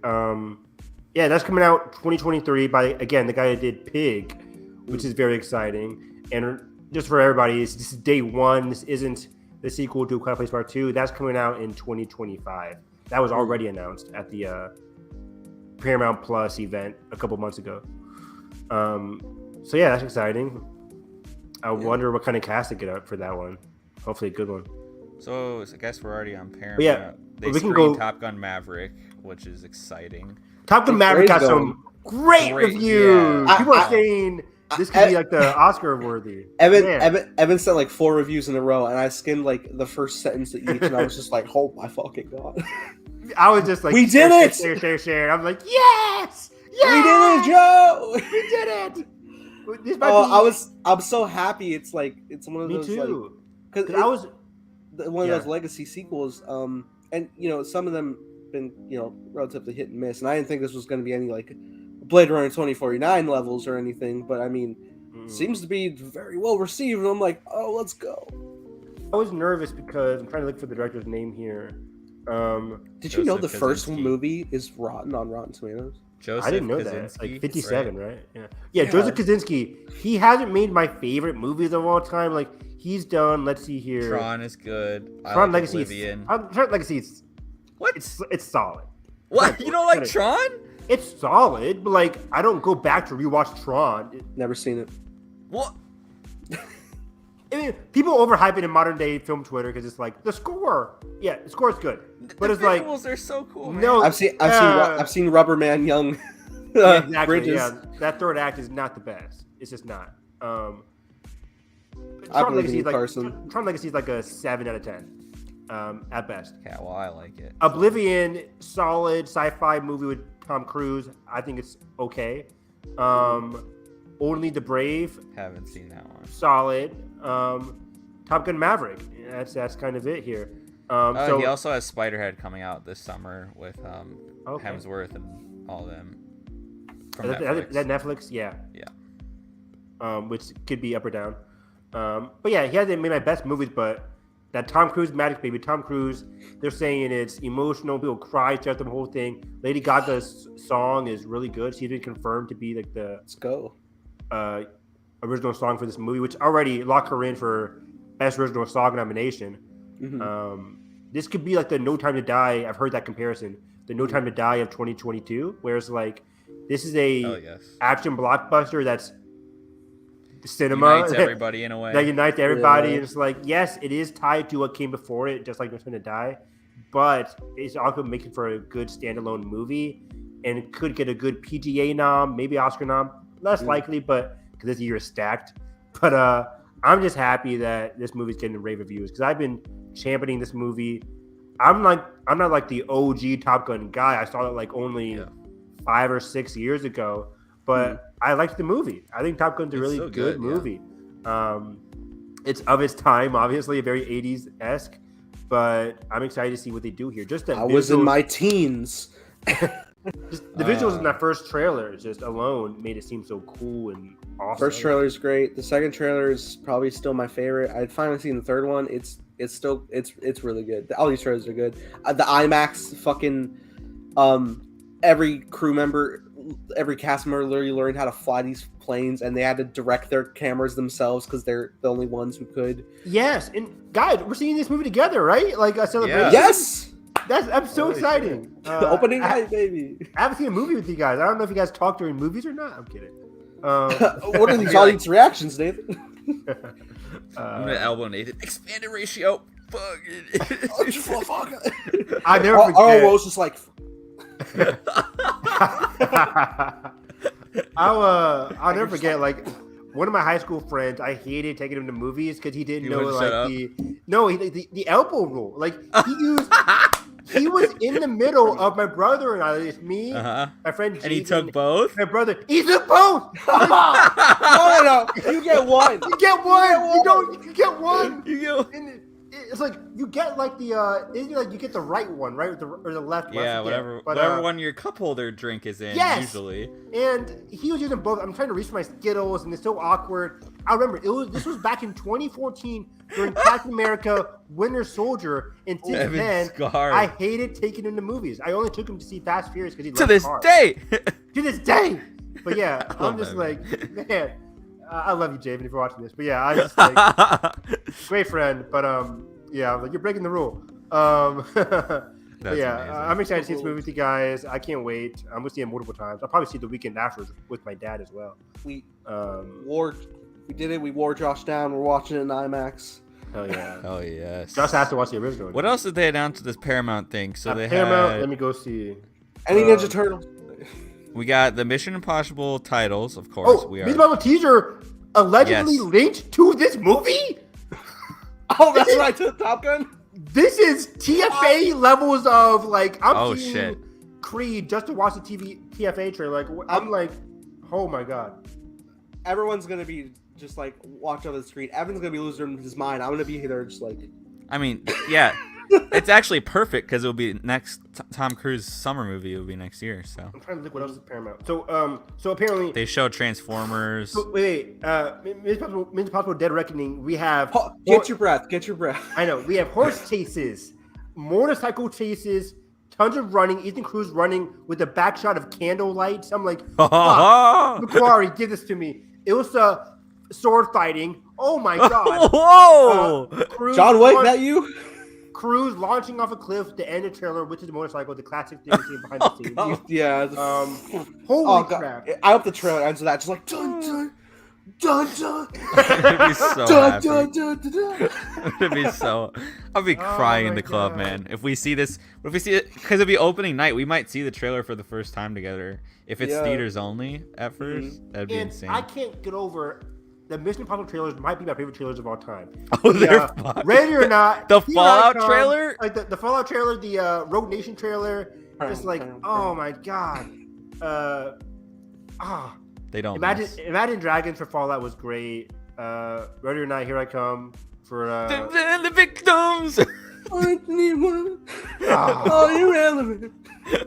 God damn. Dun dun dun. Like literally Fuck. broke the Super Bowl for me. I was like, thank you, I'm good. So yeah, fuck. Paramount also, besides that, which I'm very excited for, Paramount dropped footage of Babylon, which people are saying already is positioned December. Brad Pitt and Tobey Maguire. Margot Robbie, and there's an original actor, a new actor here, right? What's his name? Yeah, I can't remember. I forget his name, but I think he might be the main actor in this. Main lead, which is very unique. Brad Pitt and Margot Robbie might be like best supporting kind of roles here, with the new actor playing the lead role, which also is even better for Brad and Margot in terms of Oscar chances if they're running for supporting. Because best actor is already stacked with Leo and with Leo. No, not Leo. Clemens, right? Clemens for Killer of the Flower Moon. But yeah, Babylon looks really good. They teased Transformers: Rise of the Beast, which shows off quick shots of Optimus Prime, Bumblebee, and Anthony Ramos's character driving next to RC. Cool. I don't know who RC is. I think it's a new. Is Anthony Ramos playing a human? Yeah. Yeah, He's like the Healy him style. and Dominique. Dominique Fishback. Fishback, I believe. Yeah, from From Judas. And The Black. She was in something else recently, yeah, or maybe she was casted in something else recently. But yeah, really good. So I'm excited for Transformers: Rise of the Beast. Yeah. Again, it's coming out a week after Spider-Verse next year. yeah. And the other thing, Dungeons and Dragons. Dungeons and Dragons. Did they show footage? They get a Sizzle? title, Honors Among Thieves, which is the Uncharted 2 subtitle. Yeah. I'm excited because it's got Chris Pine and the Bridgerton guy. Renee Jean Page, who will also be in Russo Bros. The Grave Man. People are saying like it didn't show much, but it has a great sense of plot. It looks like a big budget adventure, great production value, big fantasy adventure. Yeah, and it's from the Game Night directors. This is after they left The Flash, they went on to do this. Right decision. So I'm excited. These kind of fantasy movies don't do well in modern day, if not Lord of the Rings. So I'm curious to see how this kind of movie does. Actually, I can see this movie not doing well commercially. Or we could get like I think the last video game fantasy was like a what was it called? Warcraft. Which was middling in terms of box office, but China saved the fuck out of that movie. What was that 2016? God, that was so long ago. I think so. That was I was yeah. I wasn't big on it. I didn't like it either, but I think like opening weekend was like 30-40 million, but it had a huge budget and it didn't do well the subsequent weekends. I can see this not doing well. Duncan Jones, yes. Son of David Bowie. So weird. I will not get over it ever. Have you guys seen Moon? Duncan Jones' Moon? I need to. You saw it, I've Carson? seen Moon. Okay. That could be a commentary for sure, right, Carson? Yeah, that would be a great commentary. With my boy, What's his face? not Ethan Hawke. Justin Hammer, fucking Justin Hammer. Sam Rockwell. Sam Rockwell. Yeah. Yes. And I'm doing co-star the Sam Hammer dance. Rockwell. Yeah, and The Hammer dance. It's the best. Icon. So, what Can't do wait we for miss Iron Man anything? 2. Because Sonic 3 we know is coming.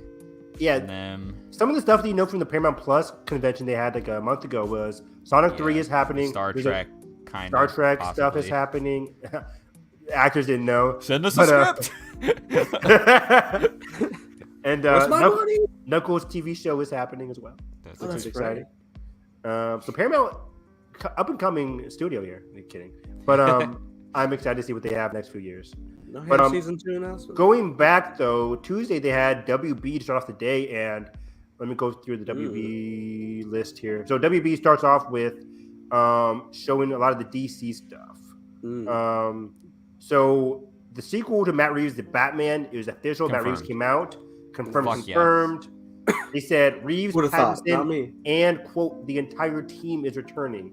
So Fraser and Giacchino for sure coming back. Exactly. I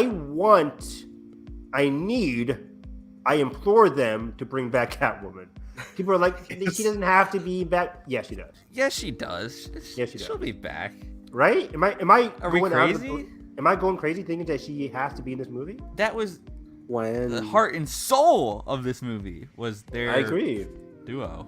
but People were like, the further torment of Bruce. I I don't mean, know. I get it. Like, I get having to stand alone. I don't care. Bruce Give me going Mr. against his Freeze villain. and give me like the metaphor of his heart freezing over because he's getting Yeah. jaded from becoming Oh, a better Carson. Batman.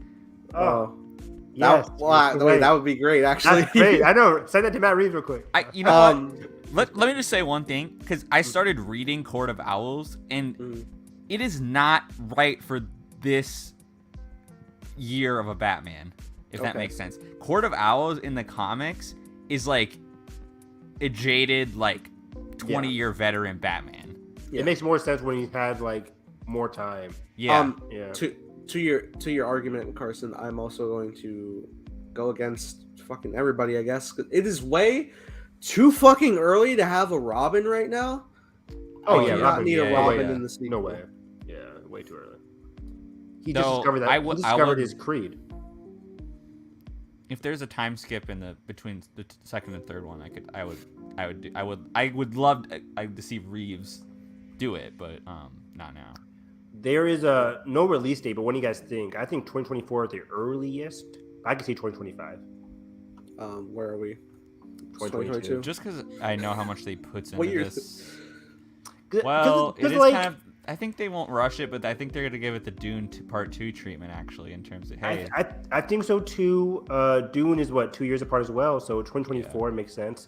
I'm gonna say 25, just based on the gap Reeves. between the Reeves gap So between Dawn and much. War.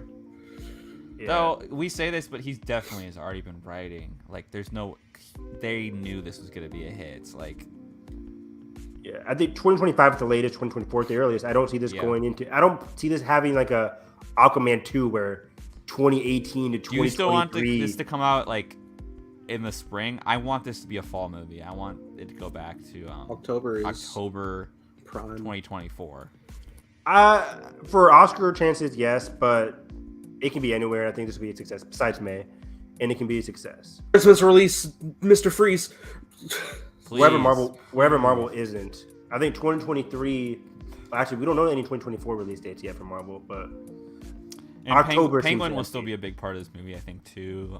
Yep. Which I've is seen filming the this summer. movie Hey, before. what are you showing me? What are you showing me? Come God. on. And it's cool because we get to see the villains grow as well.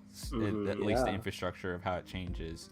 They teased the Joker, but I don't think it's gonna be in the sequel, obviously. So No. yeah, I'm excited to see what Matt Reeves does with the villain. We all think is Captain Cold, not Captain Cold, Mr. Freeze. That's the Flash. That's the Flash. But yeah, and we Speaking gotta of move the on. Flash, Though. Yeah, can they you showed mention the some. footage? It just sounds quite batshit insane. You want to get nuts? Let's get nuts. So Oh, no. that's the Not line. like this. I know. That's the line from Matt Reeves. No, Michael Keaton's Batman delivering the classic Batman line in this new footage of the Flash. They say he is living in this mansion that we saw in the first trailer. He's very much Old Man Logan-esque, where he's like out of it. There's also several shots of new Batman suits, Batmobile shots, and a quick look at Michael Shannon's Zod is showing up. Which Yes. confirms the leak from months ago, a year ago now. Yeah, there's a big old full plot leak. Yeah. Is that the one with the evil Barry? Spoilers? I I think there's a number of berries. At least 3. Yeah. Because again, there's no Reverse Flash at this point, so the evil person has to be an evil berry. Zod's plan is making me sad for this universe. Michael Shannon Zod makes no sense. I don't get it. Yeah, I read that. I'm like, am I hallucinating? No. I think it's too I don't want to go into plot if you don't want. We can move on. It doesn't matter. I'm not excited for this movie anymore. But I used to be like, this movie could be. Again, I'm excited for Supergirl. I can't wait to see what she does in this movie. Yeah, why wasn't there anything about her? Nobody said. I still think I'm excited to see her portrayal. I like Supergirl as a character a lot. So yeah, I'm not really as involved with Michael Keaton's Batman as most. I've seen the movies. It's not something I've revisited. I was more of a Kilmer guy. Interesting. But also, like, damn it, man. Flash is my favorite DC character. In a Flash movie, I was hyped. And, I mean, I still like Ezra's performance, and I'm sure I'm going to enjoy the performance, but also him right now. That press, are they not going to have him in do press? I don't know, right? Man. I mean... Just have Keaton alone and you're fine. But, what's a Flash movie? Oh, gosh. What's a Flash if not? Just have Keaton and the Supergirl actress do press. I guess, man. Michael Shannon randomly. What the fuck? And like, yeah, I'm in a movie. Yeah. They showed Aquaman footage of Orm and yes. Let me see if I can find Aquaman teaming up against Manta. I love this idea. I didn't know what the sequel was going to be. This is better than anything I could have imagined. Yeah. So James Wan dropped a new featurette for Aquaman. Looks rad. Aquaman and King Orm must work together to take down a super evolved Black Manta, who is way more dangerous than before. Jason Momoa says it'll be the biggest film of 2023. False. Yeah, I'm excited. What's Spider-Verse? Dune, Spider-Verse. Yes. That alone. Mission Impossible 7. Mission Impossible 7. Marvel alone has Captain Marvel, Guardians 3, Ant-Man, and maybe probably a fourth Blade. one. Probably Blade. So Blade more could be 2024. But yeah, those 3 at least. It's like, come on. So I'm excited for Aquaman too. Like, me too, right? Yeah, I still have a lot of fun with actually the first one. Yeah, I love Patrick Wilson's Orm. Yeah, and that third act fight is incredible, by the way. Visually stunning on the submarine. Mm-hmm. Or the flipped over like thing. This was one of the This may have been the first film where, like, in our new age, IMAX finally started letting the IMAX shots stay on the home release, and that movie's 90% IMAX shots. And I remember hitting play the first time. I was like, "They're here!" It was that in Fallout. I was like, "Oh my god!" Do you have the Blu-ray for Aquaman? No, I have the digital. Oh, digital. Yeah. So real quick, Aquaman's the highest grossing DC movie. Mm-hmm. Are we getting a repeat in 2023? This is coming out in March, right? I don't know a lot of March movies that hit $1 billion if you're at Disney, but it's like Beauty and the Beast was a $1 million grosser March 2017. Aquaman had that like Christmas money, right? Exactly. Oh, yeah. It doesn't have the Christmas effect in March, or 2023 in general is way more stacked. What else is on big money in March? Yeah, look up that for me. But I don't know if it can repeat. One in March 2017 was the highest of those 5 releases. So by the way, March 3rd, Dungeons and Dragons from Paramount. March 17th, Aquaman from Warner Brothers. March 24th, John Wick Chapter 4. Not March 31st, A Quiet Place, Day 1. Man. And then a week after that, we have the newly moved Super Mario Bros. From Universal. Yeah. Off of Christmas. Wow, that's stacked. So Aquaman's so Aquaman is what? March 17th, you said? March 17th, yeah. And a week after that is a big movie, right? A week after that is John Wick 4. John Wick, okay. Alternative programming, R-rated. Yeah, action adventure. This is action adventure comedy in terms of Aquaman, or I guess James Wan has some horror elements here, but I could see them had 2 different things here. My dad won't be seeing Aquaman, but he'll be seeing John Wick, and my dad sees a lot of movies. No. But Fuck yeah, Spider-Man. I'm excited for Aquaman. I mean, it's a trope, right? The 2 brothers working together, villains become brothers, kind of thing. It's tropey, but it's cool. Like the first one's tropey, and it's kind of fun. Give Orm the Loki effect. Let's go. Exactly. I didn't love the first Aquaman. I think it's pretty basic. It's low in my DC rankings, but I think if we rewatch it, it's a fun time. I'm not sure. I haven't watched it since theaters. So big March movies. Yeah. I guess. I mean, the Batman is a big March movie now. Beauty and the Beast, Batman v Superman, Dawn of Justice, Captain Marvel, and the original Hunger Games actually. Oh, of course, Beauty and the Beast made $1 billion, right? And also Alice in Wonderland in 2010. That was $1 billion. $1 billion monster. So yeah, Aquaman has a shot to usurp its legacy here. As long as they get Pitbull on the soundtrack. Exactly, they have to. Yes, Ocean 2. Continuing on DC, we have Shazam dropping the first full trailer for Shazam: Fury of the Gods, which has a Fast and the Furious joke in it. Helen Mirren's villain. They say it's very funny, a lot of laughs. Rachel shared still. Yeah. Oh yeah, a short still with her and Billy, right? Yeah. Not Billy. Freddie. No, Freddie. Fuck. And I think the thing was here, she's playing one of the gods. Is she evil, or at least I don't know if she's evil, but she's like trying to like pretend she's normal, and then it's just shocked that she's actually a god. It's like, oh shit. And then the other gods are definitely evil in Helen Mirren and what's the other villain? Helen Mirren and nobody help him. I don't know. Freaking worm. Asian. What's her name? She's great. What's her name? You said the worm. Isn't there a worm in the post-credit scene? Yeah, Doctor. Fucking what's his name? That's not. Fate? I don't the know sequel. what they're going with that, but That's not the sequel. Who's It's crap. Helen Mirren and how am Wow. I forgetting? It's on the. she's a great actress. She's a great actress. Sam There's a lot. villains. Is it not pulling up? Shit. I'm typing with one hand. Cut to break. All I see is Helen Mirren. God, what's the other one? Star power. Okay, never mind. We can move on. No. Okay, move on. I'll find it. Someone's gonna dig up the 1 hour 56 Lucy minute, 36 Liu. seconds. God damn. It's Lucy Liu. What the Lucy fuck? Liu, yeah, it's I'm cool. terrible. Oh god, if I knew the face, I would have like remembered faster. I don't remember the visual footage that came through. Helen Mirren and Lucy Liu. Thank you guys.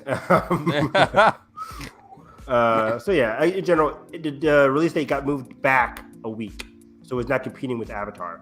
But that My has boy. But WB also teased 3 other things. So we have Elvis, which Buzz Luhrmann's coming out this year. People said it looks fantastic. We know the main actor is now playing the villain in Dune 2. But yeah, they said that he really impressed the audience. Austin Butler did all of his own singing as early Elvis, and people really can't stop talking about it. Let's go. Alien in the Attic's Austin Butler. Oh, and what's that? What else did they? He's got a random filmography. Oh, but also they WB bring out? Wonka. They was should Wonka big, first. colorful. It's a feel-good musical. Nice. They said the relationship between Wonka, Timothy Chalamet, and his mom, Sally Hawkins, was a big part of the teaser trailer. They said it'd be a big, fun holiday family movie. Is his father a dentist played by Christopher Lee? Exactly. And And then then, the 2 timelines. I'm excited for Wonka. I think Wonka's gonna be fun. I used to like Musical, right? By Paul King. Yeah, musical. I used to be like, why are they doing this? But Timothy Chalamet, decent director, looks fun. We'll see. But Director of Paddington to you. I remember. still need to see this movie. I remember the biggest joke was Martin Scorsese told Timothy like, "Don't do superhero movies," and it's like, "All right, got you, Wonka." Yeah. Olivia Wilde came out to introduce the first trailer for Don't Worry, Darling. Hey, where's Spider Woman? I know, right? I'm pumped for. Florence Pugh, Harry Styles. This one looks pretty on the outside and sinister on the inside. A balance of steamy sensual tension between those two. It's psychological thriller, right? Psychological thriller. She cited The Matrix and I think Truman Show, which we just watched yesterday. Watch our commentary of Truman Show. Yes. Um, Watch me just yelling at the screen the whole time. yeah. What? Oh, what? How deep does this go? The product placement. Don't Worry, Darling got Hot a lot of chocolate, praise. Wow. I'm excited because I think it looks very weird, and I could see this being very cool. I'm pumped. Yeah, Olivia Wilde, she don't miss. No. Of course, people are excited for a sex scene between Florence and Harry Styles. Of course. I mean, that's why we all come to theaters, right? Also, crap. Black Adam came out. Trailer is dark, dangerous, badass. Black Adam catches a rocket in midair with his bare hands, watches it explode around him. I think very dark. there was a tweet going around where like one of the quotes was saying in the trailer was like, superheroes don't kill people, I do. And then someone's like, that does not work in this universe where every hero has killed somebody. Good point. The biggest news, Barbie, Greta Gerwig's Yes. Barbie going head to head against Warner Brothers Christopher ex-darling Christopher Nolan, Man. July 2023. That's for How Universal. do we right? feel? Yeah. Double feature opening night, Nathan? Do I sense it? Oh, you sense it. I will be in the IMAX for Nolan and in the Dolby for The Greta. Dolby for Barbie. Of course. And that If they- poster was if they cool, let by us. the way. The They dropped poster that image, poster. the first look here, very cool, very well So, done. am I missing anything in regards to Greta Gerwig's Barbie that got film Twitter all abuzz, other than the fact that Greta's attached? No. Okay, Greta- so it's still they're still going with the premise that she gets kicked out of the Barbie house or something and has Are to they? like make her way in the. I don't know Barbie lore. I'm just telling you what I read. Yeah, Oh, I didn't read about that. But yeah, Greta Gerwig, Margot Robbie, they don't miss basically. sure. Yeah, I'm just like so amazed that like film Twitter was like. I can't tell if it's so I much. can't tell if it's part I joke, think part I hype. think it's half joke and half like if Greta Gerwig took a Barbie project, she must be doing something good with it because I feel like there's enough. after her Backing last two power now. banger movies, like she's taking a Yeah. Barbie movie. Is this like the Barry Jenkins effect where he's doing Lion King? It has to be good, right? It's a Right. Lion King sequel. We don't really want it, but it's Barry Jenkins. It has a thing. to Sequel, it. prequel. The premise, I would never watch a Barbie movie in my life if it was anybody besides like. I mean, there's other directors I would have been excited for, but with Greta attached, it's exciting alone. I think that has a lot of potential. Margot Robbie, great cast. Mhm. Box office wise, if they market this like a Dunkirk, which made like $700 million, like Nolan doesn't bomb unless it's the pandemic. I think both these movies make money. So- I think it's gonna be a fun summer showdown thing where it just. I don't week know after actually. week. We already listed off everything coming out this summer. That summer, Mission I think- Impossible's later that month. I think Earlier that summer. I think it's all gonna come down to the marketing. Well, probably. so June 30th is Indiana Jones 5. Big July 7th, Madam Web. flop. July Wow. 14th, Mission Impossible 7. July 21st, Oppenheimer and Barbie. July 28th, Ant-Man and the Wasp. August So, 4th, yeah. The Meg 2. So yeah, I'm like, guys, is any movie gonna make a profit there? You better watch your budgets. Yeah, I mean, maybe. And I'll go see all of them. Why not? Me too. Barbie Supremacy. Barbie You heard us talking about Barbie. Supremacy! What has Paul King done? All right. Yeah. Recent enough. Did you not like Little Women? I love Little Women. Okay. I love it. I cry and then I cry harder on my Okay, second very screen. good. Very good. It's good. Fuck off. You know you I'm love it. kidding. I'm Yeah, I was gonna say. I know you. It was my dad's favorite Oh, movie of Steve. 2019. Your dad's taste. This. A dartboard. A dartboard. The Sony one. He loved it. He was like, "Wow, Evan, I really like Little Women." I'm like, "I did So too." confusing. I don't understand. Yes. I've never seen Paddington or Paddington. Oh, Cap. They referenced that movie so many times in the Nicolas Cage movie, and I need I to. was like, I need to watch it. I need to watch both Paddingtons. Me too. A commentary, actually, we could do that. Yeah. But that was WB. So we move on to. I know, Josh. I've Sorry, seen buddy. the first one. Don't worry. Moving on. People saw us screening a Black Phone as well. People good reviews for Hey. Black Phone so far. Oh yeah. I'm I was happy. nervous because that trailer reviewed a lot back like last year. My brain went. Oh, It's there's not out yet. There's a newer trailer. I it watched. bad? There's the other trailer just came out. Well, Is then there I'll more wait. footage? Yeah. I mean, it has to be. There's Good way for it. more in the first trailer.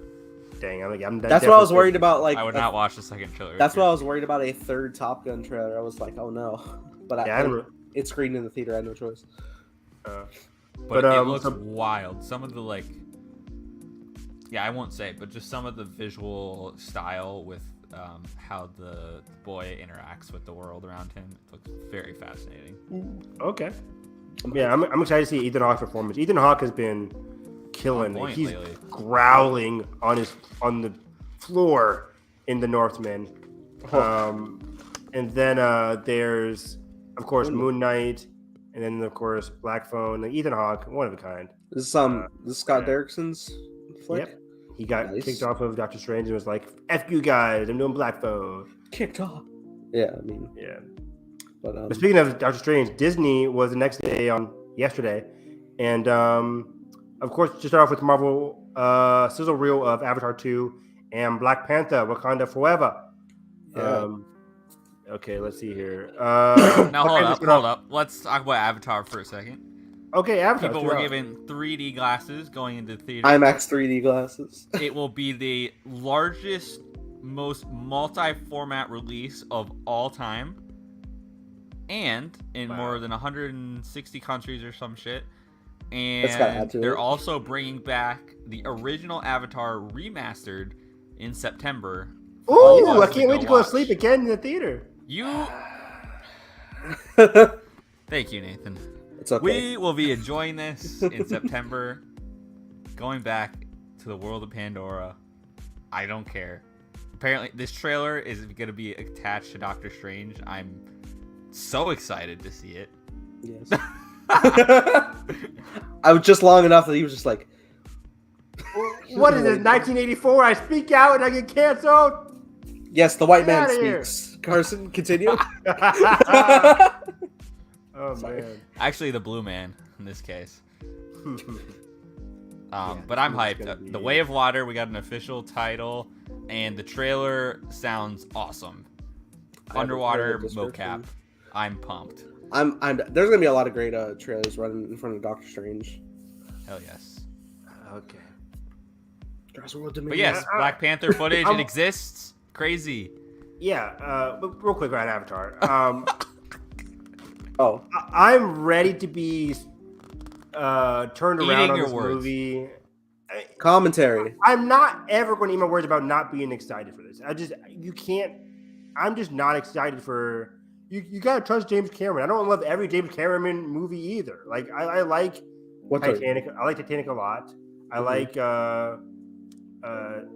Aliens. T2. T2 is a masterpiece. I like a lot of James Cameron movies. True Lies. I'm not the biggest True Lies fan. Okay. And I haven't seen his other Below the Abyss movie. I forget what it's called. It's just called Abyss. Just the Abyss. Below the Abyss. It can't get any below the abyss. But anyways, yeah, Avatar is just never stuck with me.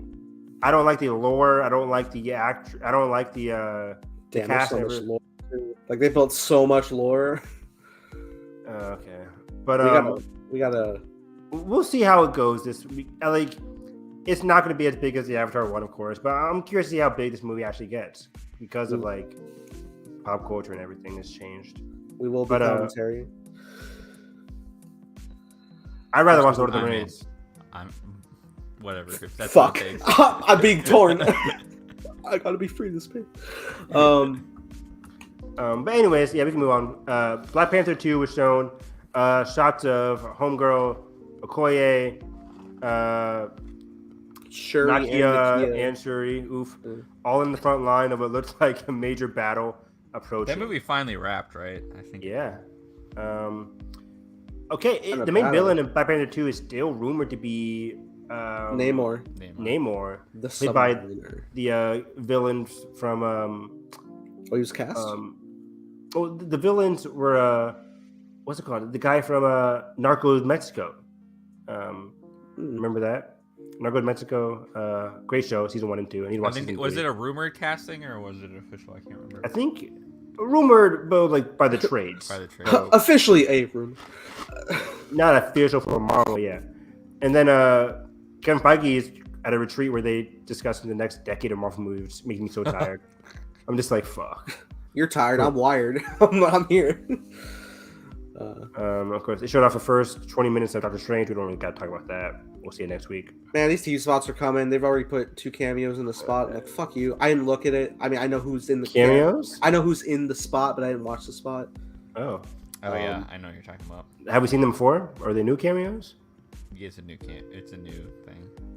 I don't think. I mean, and it's also like it's ones we anticipate anyway. But I didn't want to physically see anything. Yeah, we'll talk about it next week. The first 30 minutes of Lightyear were shown. That's what I was about to say. You're reading my mind. That's my job here, guys. The jingle. Nice. But of course, people got to say the buzzwords interstellar vibe because it takes place in space. Not every movie that's in space is interstellar or. Well, it should be. I just kept seeing tweets Whatever. like Disney's gonna sell so many of these cat toys. I'm like, no. that's what we're excited about. Also, not from Disney, but Disney Fox. David O. Russell, Carson's favorite director, is working. His next movie, Canterbury Glass, has transitioned to Amsterdam as his new title, and he's working with Margot, Christian Bale, John David Washington, Anya Taylor-Joy, Ryan Mallett, Chris Rock, Zoe Saldana, Michael Shannon, Taylor Swift, Mike Myers, Robert De Niro, coming out November 4th. It's just wild. This man literally fails uphill. I know. What? He is a notable abuser. And like, still working. And everybody Why is works this him. news? So, shocking to me. Oh no. Oh well. But yeah, we'll see. That's a big awards player as well, of course. Let's see here. Nope was shown yesterday. Jordan Peele didn't want to reveal a lot about it, but tons of new footage. Yeah, so the trailer was kind of gives away a lot more than the teaser. Yeah, Peele asked them not to say much, but it's like the something above the clouds was teased. God, I'm so excited. Well, that just tells me it's the UFO. Excuse me. Yeah, we still don't know jack shit, which I want to keep it that way. And he says on the technical angle, we shot Nope in 65mm IMAX. Wow. We use new techniques that we've never seen before. This film is definitely a ride. Yeah, so that's Jordan Peele. I know you guys are excited for Halloween Ends, which was teased yesterday. Was it? There's a shot. There's a scene between Laurie and Michael in a kitchen fighting each other. Michael throws Laurie across the room. Laurie grabs a knife and stabs Michael through the hand. It's all gonna come back to the fucking house. With Laurie holding a knife over a trapped Michael Myers. I never saw Halloween Kills, so I don't know the lore. I don't know what I'm missing. I guess he didn't die. I need to, obviously. And Carson said commentary at this point. Yes, you're right. Yeah, he did say that. So, which I'm down. So, I mean, I guess we can wrap Jurassic and then we'll finally. Bingo. Let's see here. Universal will see our 6 in a row fucking commentaries and be like, this guy's still free? Yeah, in terms of Universal, they didn't have any big standouts besides. Did they show Dominion scenes? I think they showed Dominion. Big. I think Dominion? they showed Jurassic World. Jurassic World. Oh, okay, yeah. Summer release. Maybe the trailer that dropped today. Yeah, I skipped. Yeah. over that. Yeah, that's right. They showed that trailer that dropped. Yeah, skipped over the trailer, which I didn't see. I like it a lot. First trailer is good. I think really like this one. Trailer? Do they say Dino DNA in the trailer? They're saving it. Okay, Okay, cool. We've made a massive mistake. That's what they say. Doomsday Clocks. They do? No shit! The Dino Girl killed half the world. Hey, she committed genocide. Well, we're not talking about her. Fuck. Humanity. But hell yeah, you'll all learn. For Universal, Billy Eichner's rom-com Bros, the first gay rom-com from a major studio, was highlighted on Universal Studio. Me too, because I remember talking about that earlier, like last couple months ago. Couple of guys being dudes. Apparently, the crowd thought it was really funny, so I'm excited for it. Idris Elba has a movie called Beast. Don't know what that's about. It seems like a direct-to-DVD movie to me. I hope I'm proven wrong, but let's see here. Isn't that just direct streaming these days? Yeah, you know what I mean. Yeah. David Harbour, Violent Night was teased. The tagline being "Merry fucking Christmas." It's like a Die Hard, but the hero is Santa. A family is taken hostage in harbor as Santa comes to save the day. The real Santa? From the folks behind John Wick and Nobody. I assume so. I'm fucking in. It's from What the Nobody. fuck? That Yeah, sounds amazing. We're getting a hardcore. I'm so hyped for this Action kind of Santa? Christmas movie over because remember Me The too. Rock's doing this Oh god, Amazon Prime thing. red. What is it called? Not red. Notice. Red Santa. It's like some There's weird another thing. red thing, but yeah, it's supposed to be. But, But action. When it says the folks behind John Wick and Nobody, are those the directors or just producers? Great question. I assume the producer at this point, right? Because Stahelski's busy. I mean, nobody was solely John Wick producers. It wasn't Stahelski. Nobody was. Man, I love Nobody. It was such a pleasant It's really surprise. good. So yeah, that's had me excited. I saw the tagline. I'm like, we gotta talk about that. But yeah, that's pretty much it. Yeah, it ended with we talked about Top Gun earlier, but yeah, CinemaCon was very exciting. I didn't expect to get so much stuff. I think my biggest takeaway from the week was, of course, Spider-Verse, the Mission Impossible trailer, Barbie poster. I don't know. 2023 just seems very, very exciting, and the end of this year, we already knew it, but the end of this year is just gonna be hit after hit after hit. Yeah. I'm excited. So much coming out. So much. I'm coming pumped out. for Babylon in particular too. I'm just like scrolling down to my Twitter thing because there's just so much. Man, it's a good time to like movies, but go support what you want to support because there's just so much. We read off the release schedule and then we go to next year. I'm like, holy shit, the summer season next year is just tenfold insane. Stacked. Man, How many times you guys watching Doctor Strange? I think Once or twice. twice. I'm officially going Friday, by the way. Carson, are we going Friday too? Which is weird to me. I haven't not seen a Marvel movie on a Thursday since years. It's been years. I usually always go on Thursday, but Big Brother Canada. I'm sorry. I'm sorry, Doctor Strange. Big Brother Canada's 2-hour finale. I've been invested ever since March or whenever the season began. So I think I'll see Brother Canada on Thursday. And I'm already going out on Wednesday night for my birthday next week. And I hate going out 2 days in a row on a work week. I think I'll just do Wednesday going out to eat, Thursday Big Brother Canada, Friday see Doctor Strange. So I guess we can do our review of Moon Knight and Doctor Strange on Saturday. I am busy Saturday. Fuck. And Sunday? it's not from screenings, I promise. I can do Sunday. Carson? For our Doctor Strange review And Moon Doctor Knight? Strange Yeah. and Moon Knight. and Moon Knight finale. I think we'll just focus on that. Yeah, that should be. Okay. Yeah, and then Tuesday is our commentary. Jurassic. Yeah. This upcoming Tuesday. Yeah, because your birthday's Wednesday. Yeah. Okay.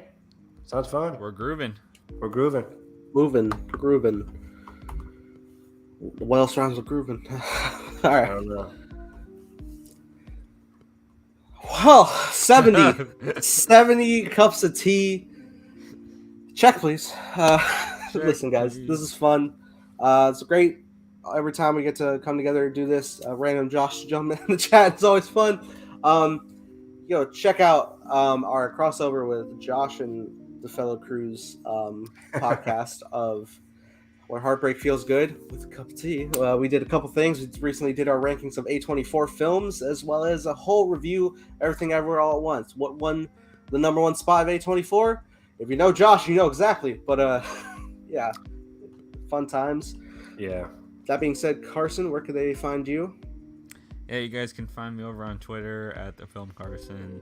Gonna try to go catch Everything Everywhere All at Once in IMAX this weekend before Doctor Strange takes over for the foreseeable future. And also I'm gonna watch the anime film Bubble this weekend on Netflix. Really excited to check that out. I will watch. And yeah, I think I've decided that I'm gonna finally catch up on My Hero as well. It's just time because now that I'm The manga? no, the anime. Reading? The manga had me tearing up last Sunday. Oh, Damn, man. how many is it? It's like a whole season ahead. We're on chapter 360, I think. What is these numbers? I can't. It's crazy. I like talking in an accent because I had started to cough. What's that? Oh no, I just suppressed. Oh no. Let me see where they're at. Can't tell between my waking life. Yeah, 351 came out yesterday 351. or Sunday. And how many through season 5? How many have been adapted in your best estimate? 250. I Okay, think it's been 100 since last year. makes sense. Yeah, man. So in season 6 is coming this fall, Yeah, all war, baby. It's and gonna it'll be the crazy. final season. Do you think? Nah. Does this keep going? He's still writing as we go. So Okay. Is this the new Naruto? unlike Attack on Titan, hopefully they don't market it as the final season when the author's still writing the ending. Yeah. Final season, So- 3 parts. Exactly. That's why they screwed up there. He was still writing when they called it the final season. But yeah, Austin, you good? you should Alright. really catch Yeah, up on I'm my good. hero. I'm good. Sorry. We're really fun. Catch me on Twitter at Harris EV9. Again, I mentioned it yesterday, but Survivor was really good yesterday, so I'm always tweeting about that. Big Brother Canada, we're in our final 4. They might have done the HOH while I'm watching this podcast, while I'm filming this podcast, so I gotta check Twitter right after this. Maybe they didn't do anything yet tonight, but either way, Big Brother Canada ends next Thursday, so yep. And yeah, like Carson, I'm reading a lot of manga. I'm watching a lot of anime. Bubble is this weekend. I implore Carson to watch Ambulance, but go ahead and watch Everything Everywhere Again. In IMAX. Okay, in IMAX. It's out for a week. Support Michael Bay, but okay, I'll see how it is. Support Michael Bay. What? That's not the narrative. What? But what else am I doing this weekend? I might be seeing The Northman again because my dad hasn't seen it. What else? Oh yeah, so I'm binging Barry, Better Call Saul, and Ozark comes out tomorrow. The finale of Ozark, the best Netflix series.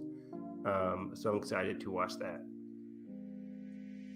Well, follow me on the channel. Please follow Time Blazer for things to come. Working on it.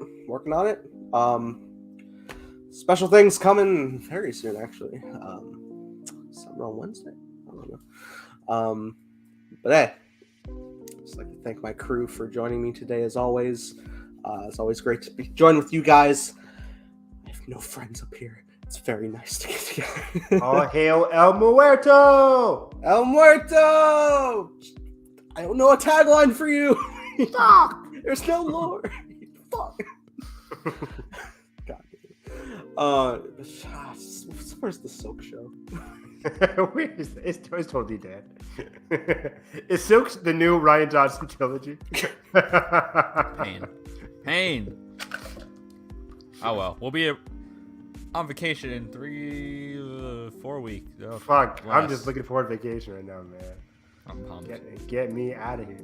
Budget? Yeah. Yeah, man, it's gonna be one hell of a ride. I actually had a funny story. I ordered for celebration a portable charger so I can recharge my phone throughout the day. I came home from work, package was gone. Oh No! I was like, fuck. And I went on Amazon and I was like, Hey, man, it's gone. And they were like, guy took a photo, are you sure? And I was like, yeah. And they were like, did you ask your neighbors? And I have anxiety. And I was like, yeah. and they were like, all right, it's fine. Here's a refund, full refund. And I was like, all right, cool.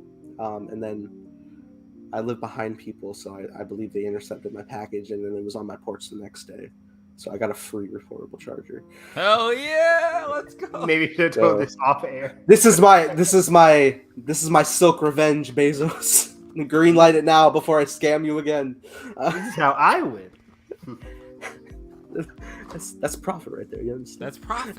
That's business. Why the fuck you Business showed is me if I can't booming. have it? Good stuff, man. But yeah, if you enjoy our podcast, make sure you hit the like button, subscribe, and already ring that bell for Evan especially. Yeah, join us for Jurassic Park 1993. Yeah, on Tuesday. Gonna be fun. Gonna be a blast. Ring in Evan's birthday. And that being said, hope you guys have a great day. Catch you guys next time.